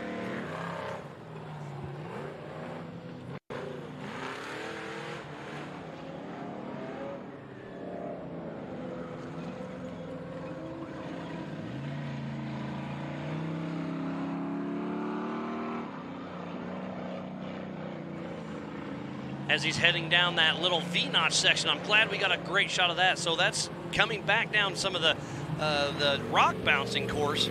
It's a little V-notch with a couple pretty good ledges on it. They used it earlier this week with SRRS. And look at that pond. This is such a beautiful piece of property in northeast Oklahoma, just outside of Jay here at Mid-America Outdoors. Over 1,600 acres. This is a premier off-road park. And we get to do a little bit of racing here while we enjoy all the other festivities. Woody Rose dealing with some lap traffic. You can see the sportsmanship. I believe that is Justin. I can't tell who's Woody just passed. Turn around, maybe. Yes, that was Justin Hall. I was correct. And there comes Evan Sherman.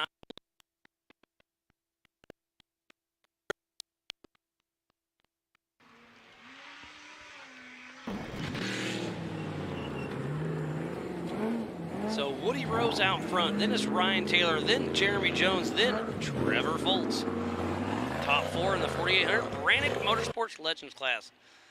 And speaking about Brannick Motorsports, I was hanging out with Brandon Haynes in the Lazy River yesterday for just a little bit while I had a quick little break. Chatting with him.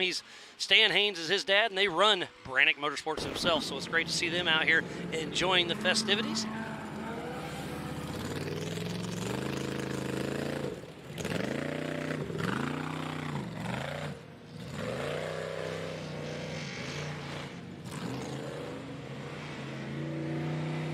It is going to be a long, long day. The dust is thick, and we're gonna fight through. We're gonna battle just like these racers. But Jason, thanks for tuning in. We'll see what happens. If it starts falling apart or the voice starts falling apart, I'll keep rolling with it. We've only got 8 more hours to go. We got this, right? And the horsepower is everywhere. And Brent Harrell is showing out right now. He is all over the throttles. We're back onto Ryan Taylor. These cars are, there isn't a whole lot of mud out there, but these cars are, it's mainly just the short course where they watered it down, but they're starting to change colors on me just a little bit as we're chasing Ryan Taylor up the America Pro Rock Knockout Hill. And look how dusty that is. There's a fence right there, and you know they got to remember where that's at. And they're at the bottom of the High Lifter Park, and Brian Tripp's coming in.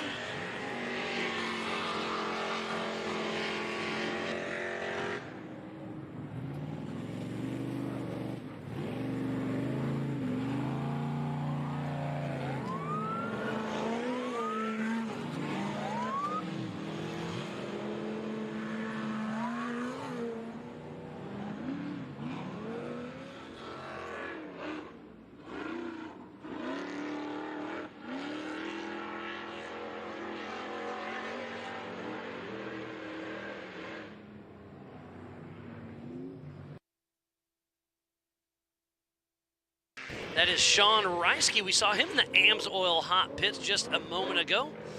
It looks like we have Pam Hall hopping back in the booth with me.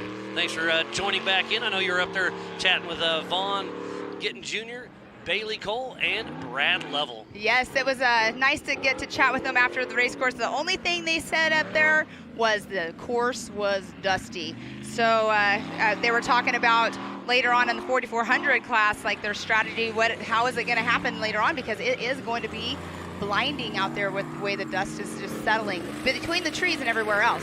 But a good chat with them. But Bailey Cole, I mean, everybody, we haven't seen him in quite a while, but he will be up at Sturgis as well. Oh, awesome. Yeah, didn't know that. I mean, they drove here, I can't remember how many hours it took them, like 36 hours or something to get here straight the other day. They have to actually turn around and leave right now. They're loading to leave because they have prior obligations that they have to meet back in Washington. I mean, a lot of our racers, fight and overcome everything, and that just goes to show that they wanted it so bad they came here. Now they want to get home, and it's just they do whatever it takes to make it happen. That's Tony Howard on screen at the bottom of the Highlifter Park. And somebody just came through spitting and sputtering. I heard that. And Miles, I'm going to have to get myself caught up here. I did, while I was sitting down there, obviously the race started, and then Woody Rose, I saw him come through for his first lap, and it was a 9:38.225. And he's came through on his second lap as well. So Wow. we're over halfway through. This is a 5-lap race, 5 miles per lap. That's Ryan Webb that's spitting and sputtering. Tough break for him. So it's a 25-mile race in total.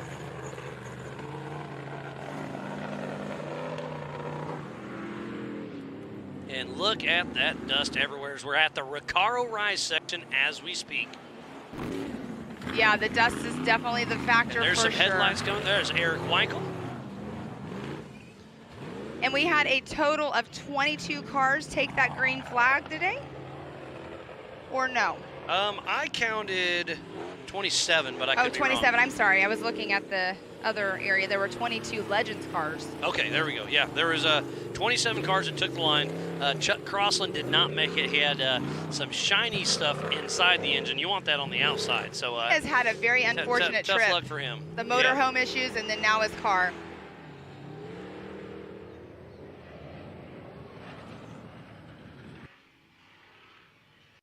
So, miles on is they're running their very first lap is a pretty fast lap, and then after that they are slowing down just a tick. They're been running. That same thing happened in the 4600 stock class as well. They're slowing down just a little bit, about around a 10 and a half minute lap. So we'll see if that stays true the rest of the day, which more than likely will, like we keep chatting about the dust and the lap traffic issues. Yeah, it's going to be an interesting day, and the course is going to deteriorate. I mean, that's It just will. there's nothing. It's just a part of yeah, it. there's nothing we can do about it. That's Especially racing. on the woods, it's getting blown out. The ruts are getting deeper. The rocks are moving. It's going to be tough for these guys and gals out there, but it's they'll fight through it and overcome. When you were chatting up there with everybody, did you mention did you congratulate Brad Level on being inducted to the I did not. 2022 That- Off-Road Hall of Fame class? That would be my bad. I it's did really not cool. do that. And- But you know what? We were talking about every race he's entered in that Bronco. He's won. He Not hasn't. today. Yep, not today. No, he didn't win King of the Hammers. Oh, you are right. I was So wrong I was there. like, I was Nope, following your lead on that, and I was like, well, because you and I work together with all this stuff. But yeah, I was like, oh, I'm so sorry. It was kind of like a jokingly comment, He's I been guess. on the podium every time. How He's about been on that? the podium. There we go. But one of our own, Ryan Thomas, his dad is in that class yes. as well. So yes. really cool to see the Off-Road Hall of Fame recognizing who deserves it. That is something I've never gone to, is to the Off-Road Hall of Fame that they do every year during SEMA. That would be really cool. Yeah, I haven't made it there myself either, but I hope to. I know Tiffany to go Stone. spectate every Tiffany now and Stone, again. she goes. I'm not sure. I believe she helps out with commentating, but I'm not 100% sure on that. There's Andrew Gorman finishing another lap. I haven't got to see him yet. I usually get to, say hi at least. I usually get to say hi to a lot of people, and I've been pretty busy this It's week. been a different Obviously, I've got atmosphere the this my wife Bailey and my daughters Jade and Ella are here, so instead of having the later nights, I'm kind of hanging out with them a little bit more. But it's really great having the family here. But there's just so much going on with all the live music, so many people here. It's just hard to fit it all in. I was over at the concert the other night, and I was like, when Buck Cherry was playing, and I really wanted to stay and listen to it, but like you're saying, Miles, there's been so much going on. I actually, right as the music started, I'm like, okay, I gotta go. I just needed that extra little bit of sleep. Absolutely, yeah. This morning our call time was 6:15 to make it up here, and so obviously got to get up 5:30 to, I had to do my hair and makeup. I was gonna say you had to do your makeup. I got up at 5. Well, I hit snooze a couple times. There's Ryan Webb. So he was spitting and sputtering really bad, but right now he's moving once again. So I don't know if it's a plug wire or a sensor that was loose or whatever. I'm not sure if they pulled over. Oh, speaking of pulling over, there's Jesse Lee, I believe. The 49, it's 19, last two numbers. Yeah, 48-19, that is Jesse Lee. And Well, at the Recaro Risers, Colin Hornock. The 105 of Toby Stacy I saw was down right here. Yeah, so he was chasing down Woody Rose, and you missed it, Pam. He overjumped this jump and was nosing down hard. He panic revved to pull out. He saved it, but I think he like I said, he over revved it hard trying not to roll it, and he hurt something. Oh, gotcha. And Jesse Lee, either him or his co-driver, this is a no chase race. Only fellow competitors can help you, or you can run back to the Amsoil hot pits. And not sure what he's doing, because the Amsoil hot pits is the other way. And that looks like Mr. Gus is going over towards him. Yep, safety and recovery, Mr. Gus Fisher. He is the man behind the scenes here at Mid-America Outdoors and at all the Ultra 4 races. If you've been to any race this season, he's the go-to guy for every time we're out on the road. He is the man. So, Jesse Lee, they're running it. Oh, he spit his serpentine belt, I believe. So yeah, I think he spit a serpentine belt. So now he's going to try to put it back on. So he was just waiting for a clear track, course. yes. Oh, and we missed it, Pam. Woody Rose. Wow, he just came through out again. On lap number 4. And that lap time was an 11:18.553, so that's almost a whole minute slower than his last lap. But Ryan Taylor, he threw down a 10:10 last lap, so let's see what he brings in.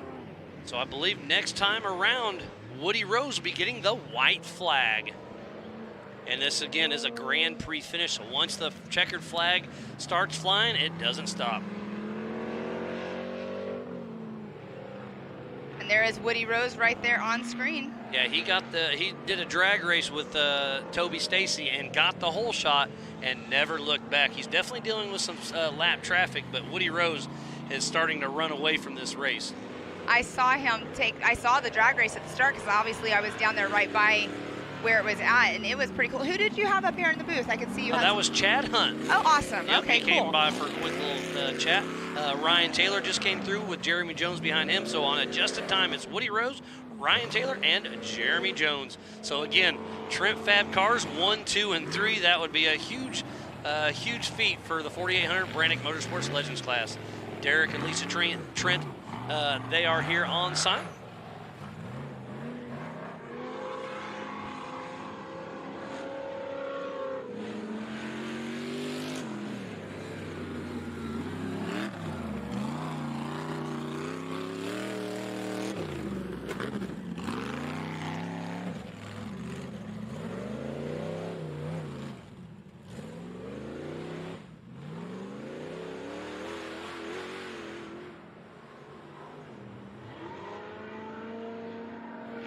We had Miss Christina in here chatting with us just now. She's taking care of us.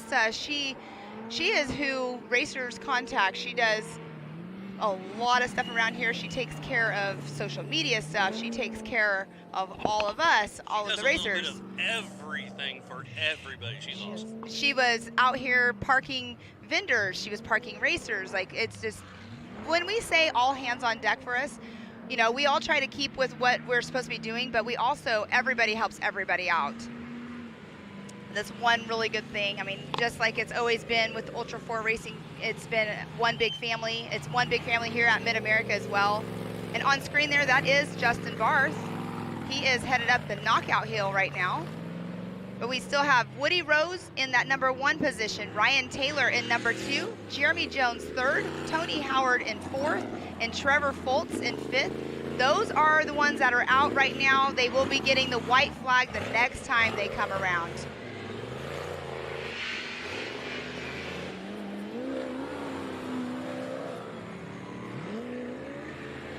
And on screen right there, there is Ryan Taylor in the knockout hill. And if you were watching live yesterday, you would have seen the knockout going on. That is some awesome driving that they do. We had Paul Wolf in it, Cash LaCroix, Wade Good. There's lots of big names that were in the knockouts yesterday. And right there, that is the ridge that they're going through. They're going to be making a left right here, and they'll be turning into the Amsoil hot pits.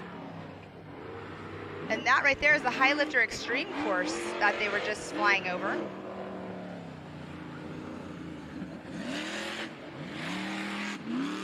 So it looks like the person that has the fastest lap time right now in the race is Woody Rose with that 9:38.225. We'll see if that can stick, but that is the fastest time so far today. But we do know that dust is going to be a factor. Tires are going to be a factor as well. And that is Dwayne Garrettson right there on screen.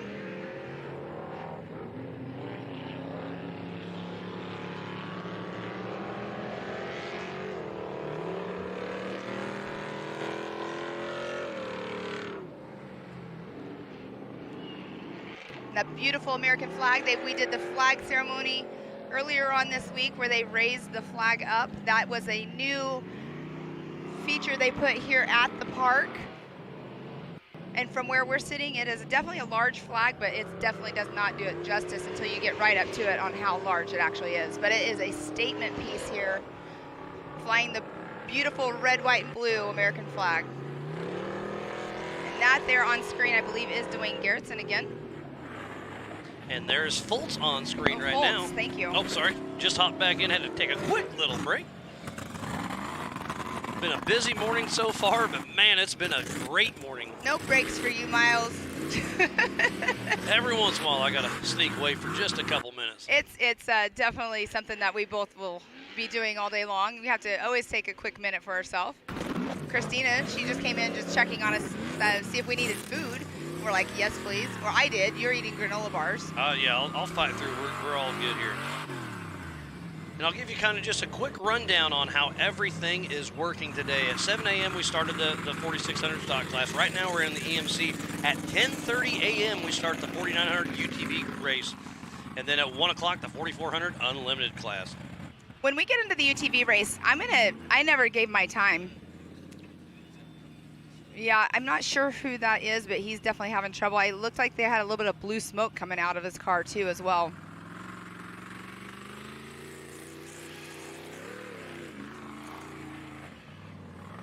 That's the car that I thought was... Foltz? I think that's Foltz having some that's the one I issues. thought was Dwayne. And earlier I heard him kind of spitting and sputtering a little bit. He had some engine issues in Tennessee as well, so not sure what's going on, but yeah, he's definitely struggling just a little bit, so hate seeing that on for anybody.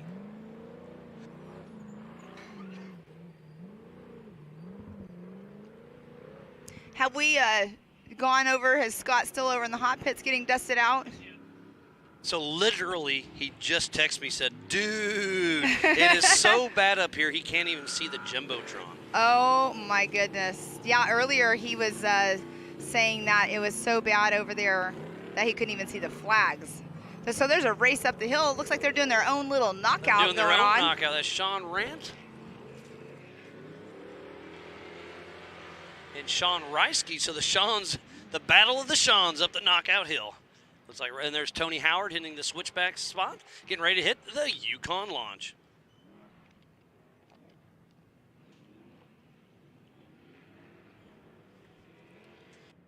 Caleb, there's the Yukon launch right there. So if we could show that a few times, we haven't showed it hardly at all. And Troy Digby hitting the Yukon launch.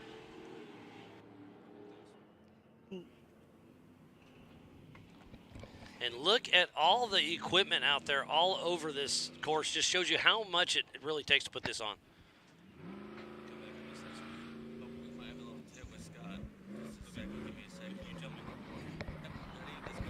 Sounds like talking about the Amsoil hot pit. Scott's up there, so take it away, buddy.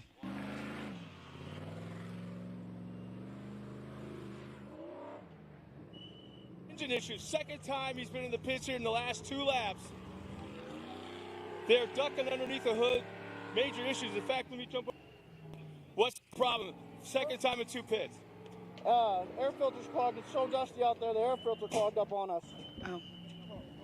You came in for a flat tire, I believe, last lap. No?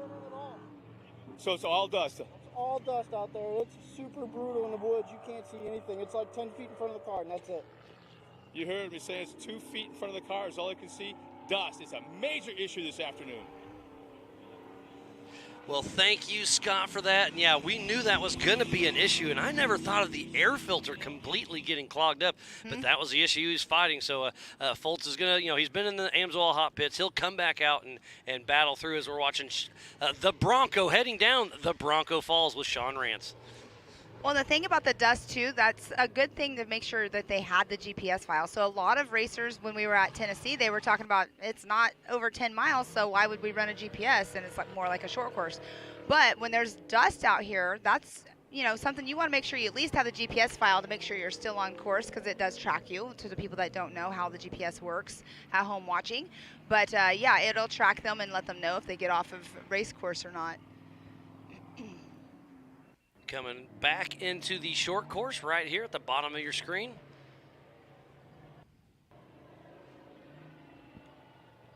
I believe that could be Andrew Gorman. There's Evan Sherman blasting through. And this is the jump right there that Toby Stacy over-jumped and, like I said, over-revved over something and had some issues. Well, Hate to see that. I have to tell you, Miles, being at race speed in the UTV, when I raced last night, it was a little sketchy because when you take that jump too hard, you can overshoot it like he did and nose down, but you can also flatland it, which is not as fun either. But when you take off right there, it's so steep on the other side, it's just this like weird feeling like you're like when you're going on the kind of floating, yeah, floating. Like a roller coaster. Yeah, almost. it was a strange feeling last night for sure. There, Sherman hitting the Yukon launch. There's Eric Weichel coming in the screen. You just saw Andrew Gorman and Chance Holloman just a second ago. There are cars all over this course. And I suspect to see Woody Rose here very soon grabbing that white flag. I almost feel like the short course race because there's action lap are we on? all the time. They'll be getting the white flag next time around. Perfect. Thank you, Pam. You can go to live.ultra4racing.com for our live timing. You can go get that MAO app. We've got that on Google and Apple. Go to ultra4racing.com/live. Go to the Ultra 4 or the Mid-America Outdoors Facebook and YouTube. Share it, start a watch party, hashtag it up. Make sure to tag everybody. And I hear some sirens. That is Mr. Woody Rose coming back into the short course. Not far behind Eric Weichel. So the white flag will be flying here in just a moment. And Eric Weichel, it sounds like he just picked up his pace quite a bit as well. So we have right now 14 cars that'll be getting the white flag next time around. There's Justin Barth hitting the Yukon launch. Remember, we do have 2 separate classes racing at the same time. Woody Rose heading out for his 5th and final lap. One more to go for Woody Rose. Can he keep it together? Time will tell. So we have the 4800 Brannick Motorsports Legends class and the 4500 Yukon Gear and Axle Modified class. Where is Rick Levezzo or Dwayne Garrettson? I saw Dwayne earlier. So Dwayne's moved back in the field. Not sure what's happening with him. So let's go back up. Who's in first? So it is Rick Levezzo still in first place in the 4500 Yukon Gear and Axle Modified class. Ryan Taylor. As Justin Hall just launched the Yukon launch. And Ryan Taylor has taken over that #1 position unofficially right now from Woody Rose. On adjusted time, Ryan Taylor stepping up. He is turning it up. So Ryan Taylor started 1 minute behind Woody Rose. What's the time split now? It is going to be down to the wire. It looks like 8 seconds is splitting Ryan Taylor and Woody Rose. So you know Derek and Lisa are on the horn saying, hey, you got to pick it up. Oh, no, and somebody's smoking. Who is that? I see, and I think somebody just popped the motor. I hope that's not Woody Rose. I hope not I hope as that's well. not Woody Rose.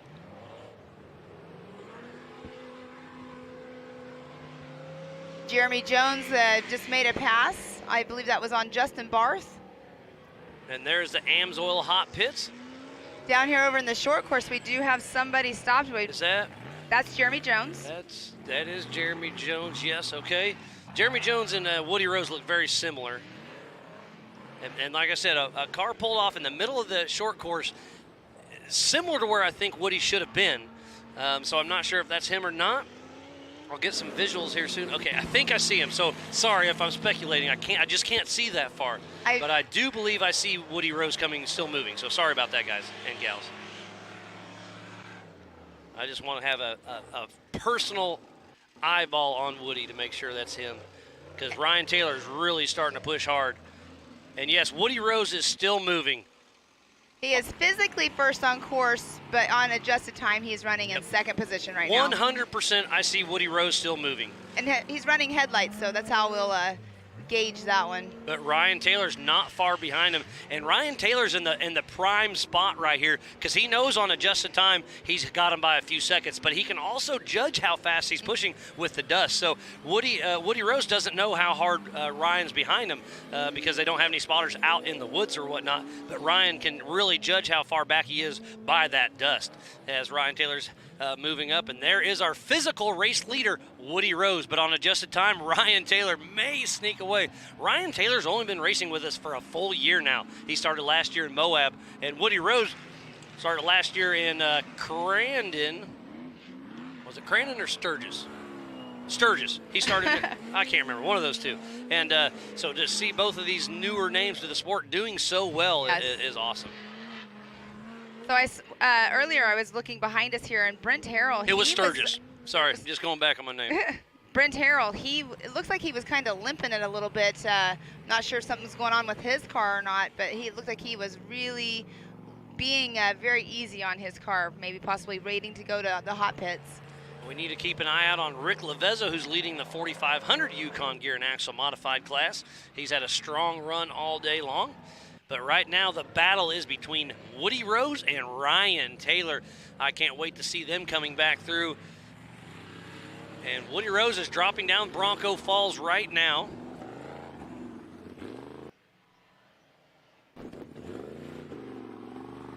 And there he is on screen. He is in that switchback section. So I started my unofficial stopwatch. Remember, they started in 1 minute increments, 2 at a time, side by side. Oh, and Ryan Taylor is starting to gain on Woody Rose. I'm going to say it's only 25 seconds. So he's got him by 35 seconds right now, unofficially. So Ryan Taylor has Woody Rose right where he wants him. Oh, there's a great shot. That looks like Jeremy Jones. It's a Trent Fab car. And look at Casey Gilbert's in the pits, giving a hand. I love seeing all hands on deck right now. Yeah, I'm pretty positive that's Doc Jones right there in the hot pits. Getting that tough front break. I knew tires were going to be an issue.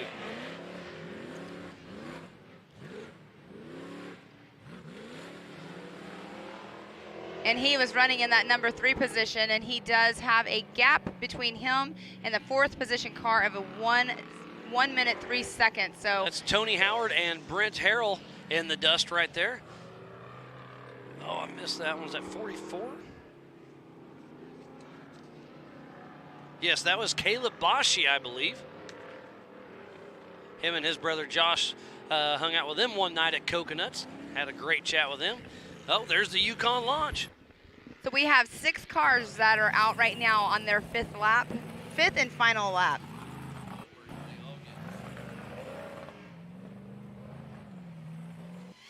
And there's the drone coming in for a landing.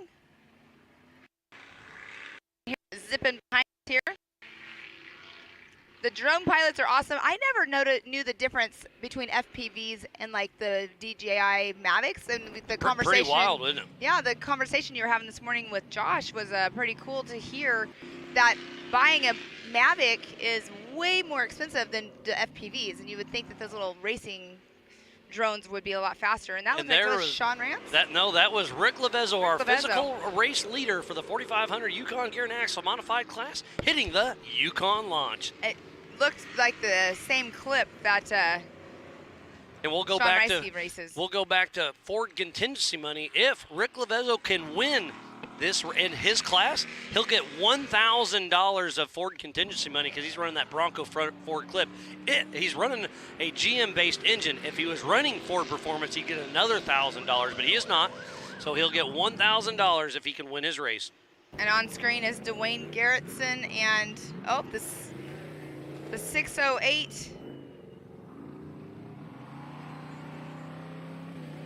I'm sorry, the that is Rick 680 of Levezzo. Colin Hornick. They were, On screen's our physical race leader in the 4500 Yukon Gear and Axle Modified class. Rick and Chad Levezzo have a great run under their belt as long as they can keep it together for one more 5-mile lap.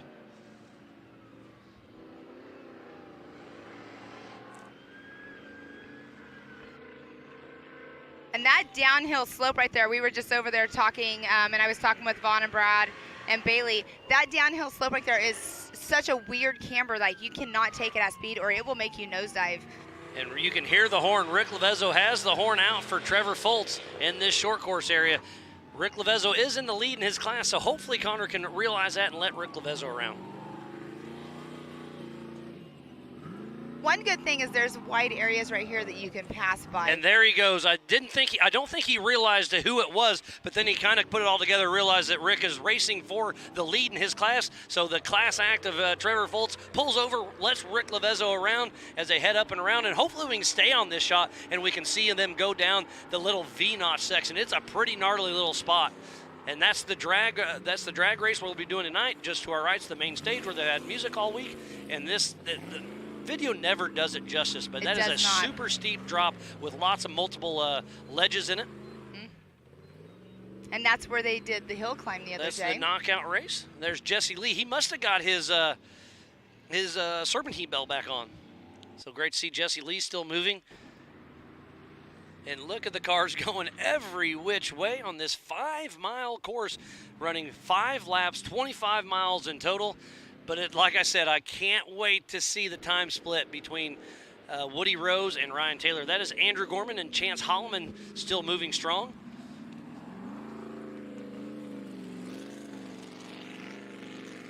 Andrew Gorman is first in the national points, so he hopes to have a great finish. Remember, this is a double points race here at Visions.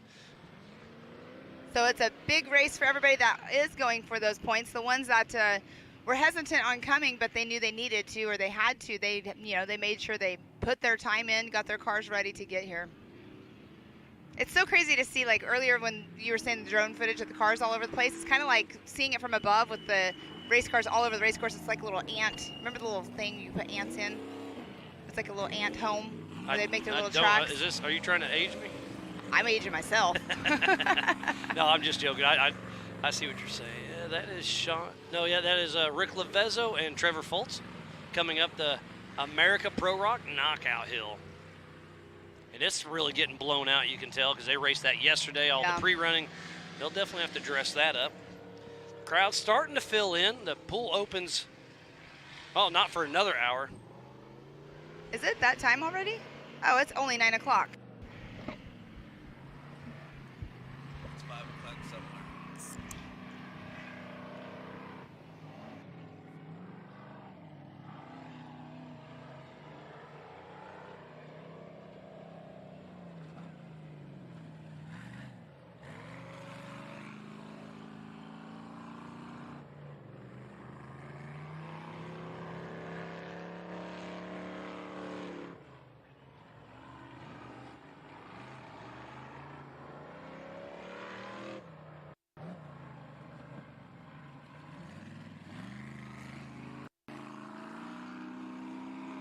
That is Evan Sherman on screen. Oh, Ryan Taylor? Did I miss Woody Rose? No, I did miss Woody Rose. We did miss Woody Rose. Sorry about that. Woody Rose just came through getting the white flag, but Ryan Taylor is right behind him. We'll see if that gap can be closed right here.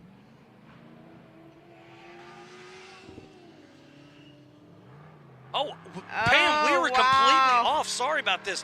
So that was the checkered flag. Yes. So Woody Rose just finished first, but on adjusted time, it is Ryan Taylor. I completely I apologize thought you knew that. I'm about sorry. So Woody Rose physically crosses first, but on adjusted time, it goes to Ryan Taylor. Where is Jeremy Jones or Tony Howard? There is so much going on here. I completely was a lap off in my head as that is Dwayne Garrettson at the Recaro Rise. So I completely apologize about that. But unofficially on adjusted time, Look it at is that Ryan difference. Taylor over Woody Rose. Look at the difference in the time, the racer clock. Look how close they are in time. On adjusted time, is it less than 10th of a second? I don't So know. Ryan Taylor's racer clock is a 53:45.564, and Woody Rose is a 53:45.579. Wow. Wow. Wow. That close. Wow. That close. 2/100ths of a second. I mean, you can't get any closer to that. Racing for almost an entire hour, and it comes down to less than a second. That is absolutely insane. But again, a huge congratulations to Woody Rose and Ryan Taylor for finishing so strong. Woody Rose was out front the entire day, but it looks like Ryan Taylor sneaked the win from him on adjusted time. And Jeremy Jones, looks like he's holding his line right now. We shall see how he holds up and if he stays in that third position, because we did see him in the Amsoil hot pit earlier changing a tire. You want to come up here? Are you busy?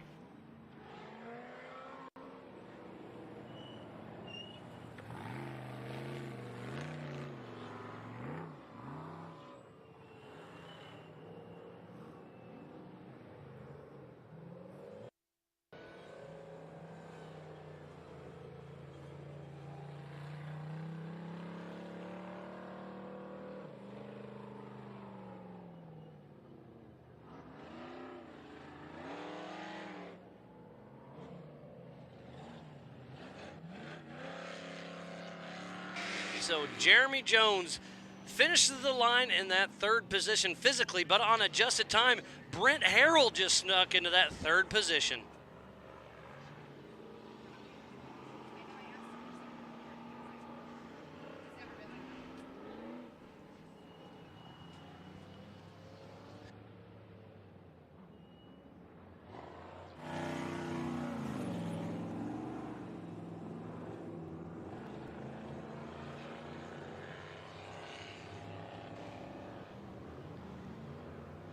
What a great race it has been, and it's not even close to being over.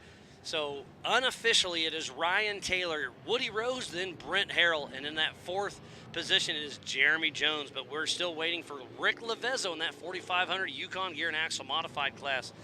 And we still have quite a bit of time, so I'm wondering if JT's going to let these guys and gals keep running. Tony Howard just pulled off. He finished all 5 laps. He's in that unofficial 5th position. He'll be excited about that.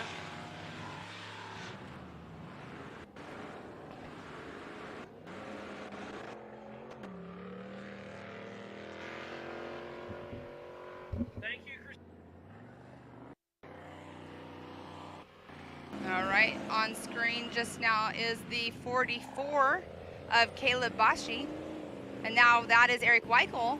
He is over in the switchback section. I cannot wait to see that later. Yeah, so if you're just tuning, Oh, there's Jeremy no. Jones. No, he's already finished. He's already Don't finished. say Okay, oh no. that scared me. You get scared easily. Sorry, I was trying There's to Justin Barth coming to screen. do too many things at once, like I always do. All right, it looks like Sean Reisky is heading out for another lap. Nope, he's pulling off as well. So I do believe They should all be getting the checkered flag. I was wondering because we have a lot more time, so I was wondering if they'd let him run another lap or not. But it's looking like they did close it.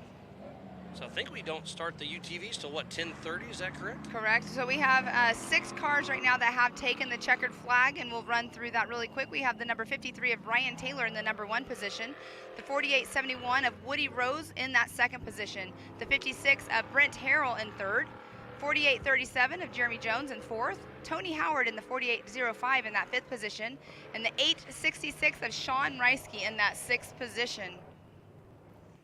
And that is all unofficial. They've all finished their 5th lap. And that is for the 4800 Brannick Motorsports Legends class. We're still waiting for Rick Lavezzo. He should be the leader in the 4500 Yukon Gear and Axle Modified class.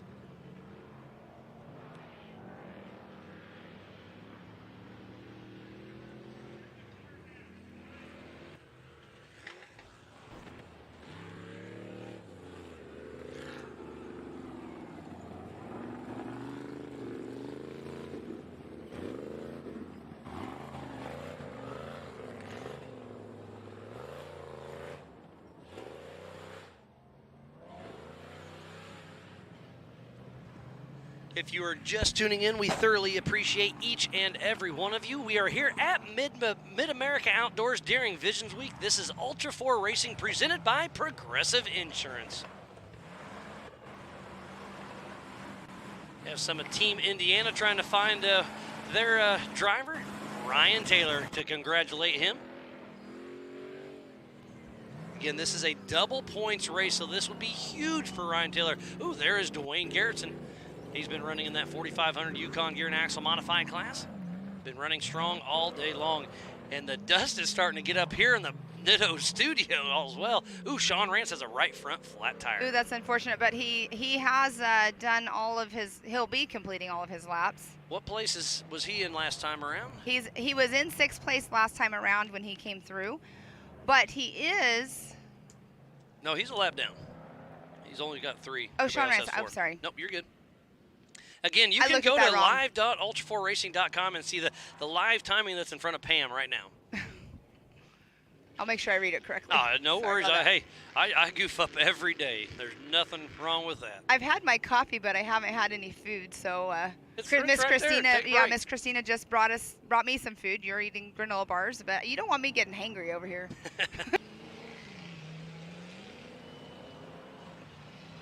There. And Sean Rance with that right front flat tire. We'll see how it shakes out. From AOP, so dive you in there, and that's definitely something that you don't want to do. Pool. That's where we have been doing the awards all weekend long. It's kind of a nice thing because people can just still hang right there in the pool and be right next to where all the action is taking place. You can watch the races from the pool because there's a huge jumbotron MUTV class And here how in cool! just a bit. How cool is it to have the jumbotron out there for the pit guys? Yes, we've never pit had guys, their whole team is made up from some college friends, so Scott's kind of relaying some information for that. So really cool to see them new to the sport and having fun with a bunch of their college buddies. See everybody lined up. That's a really cool hot pit section. And this was a hayfield just a week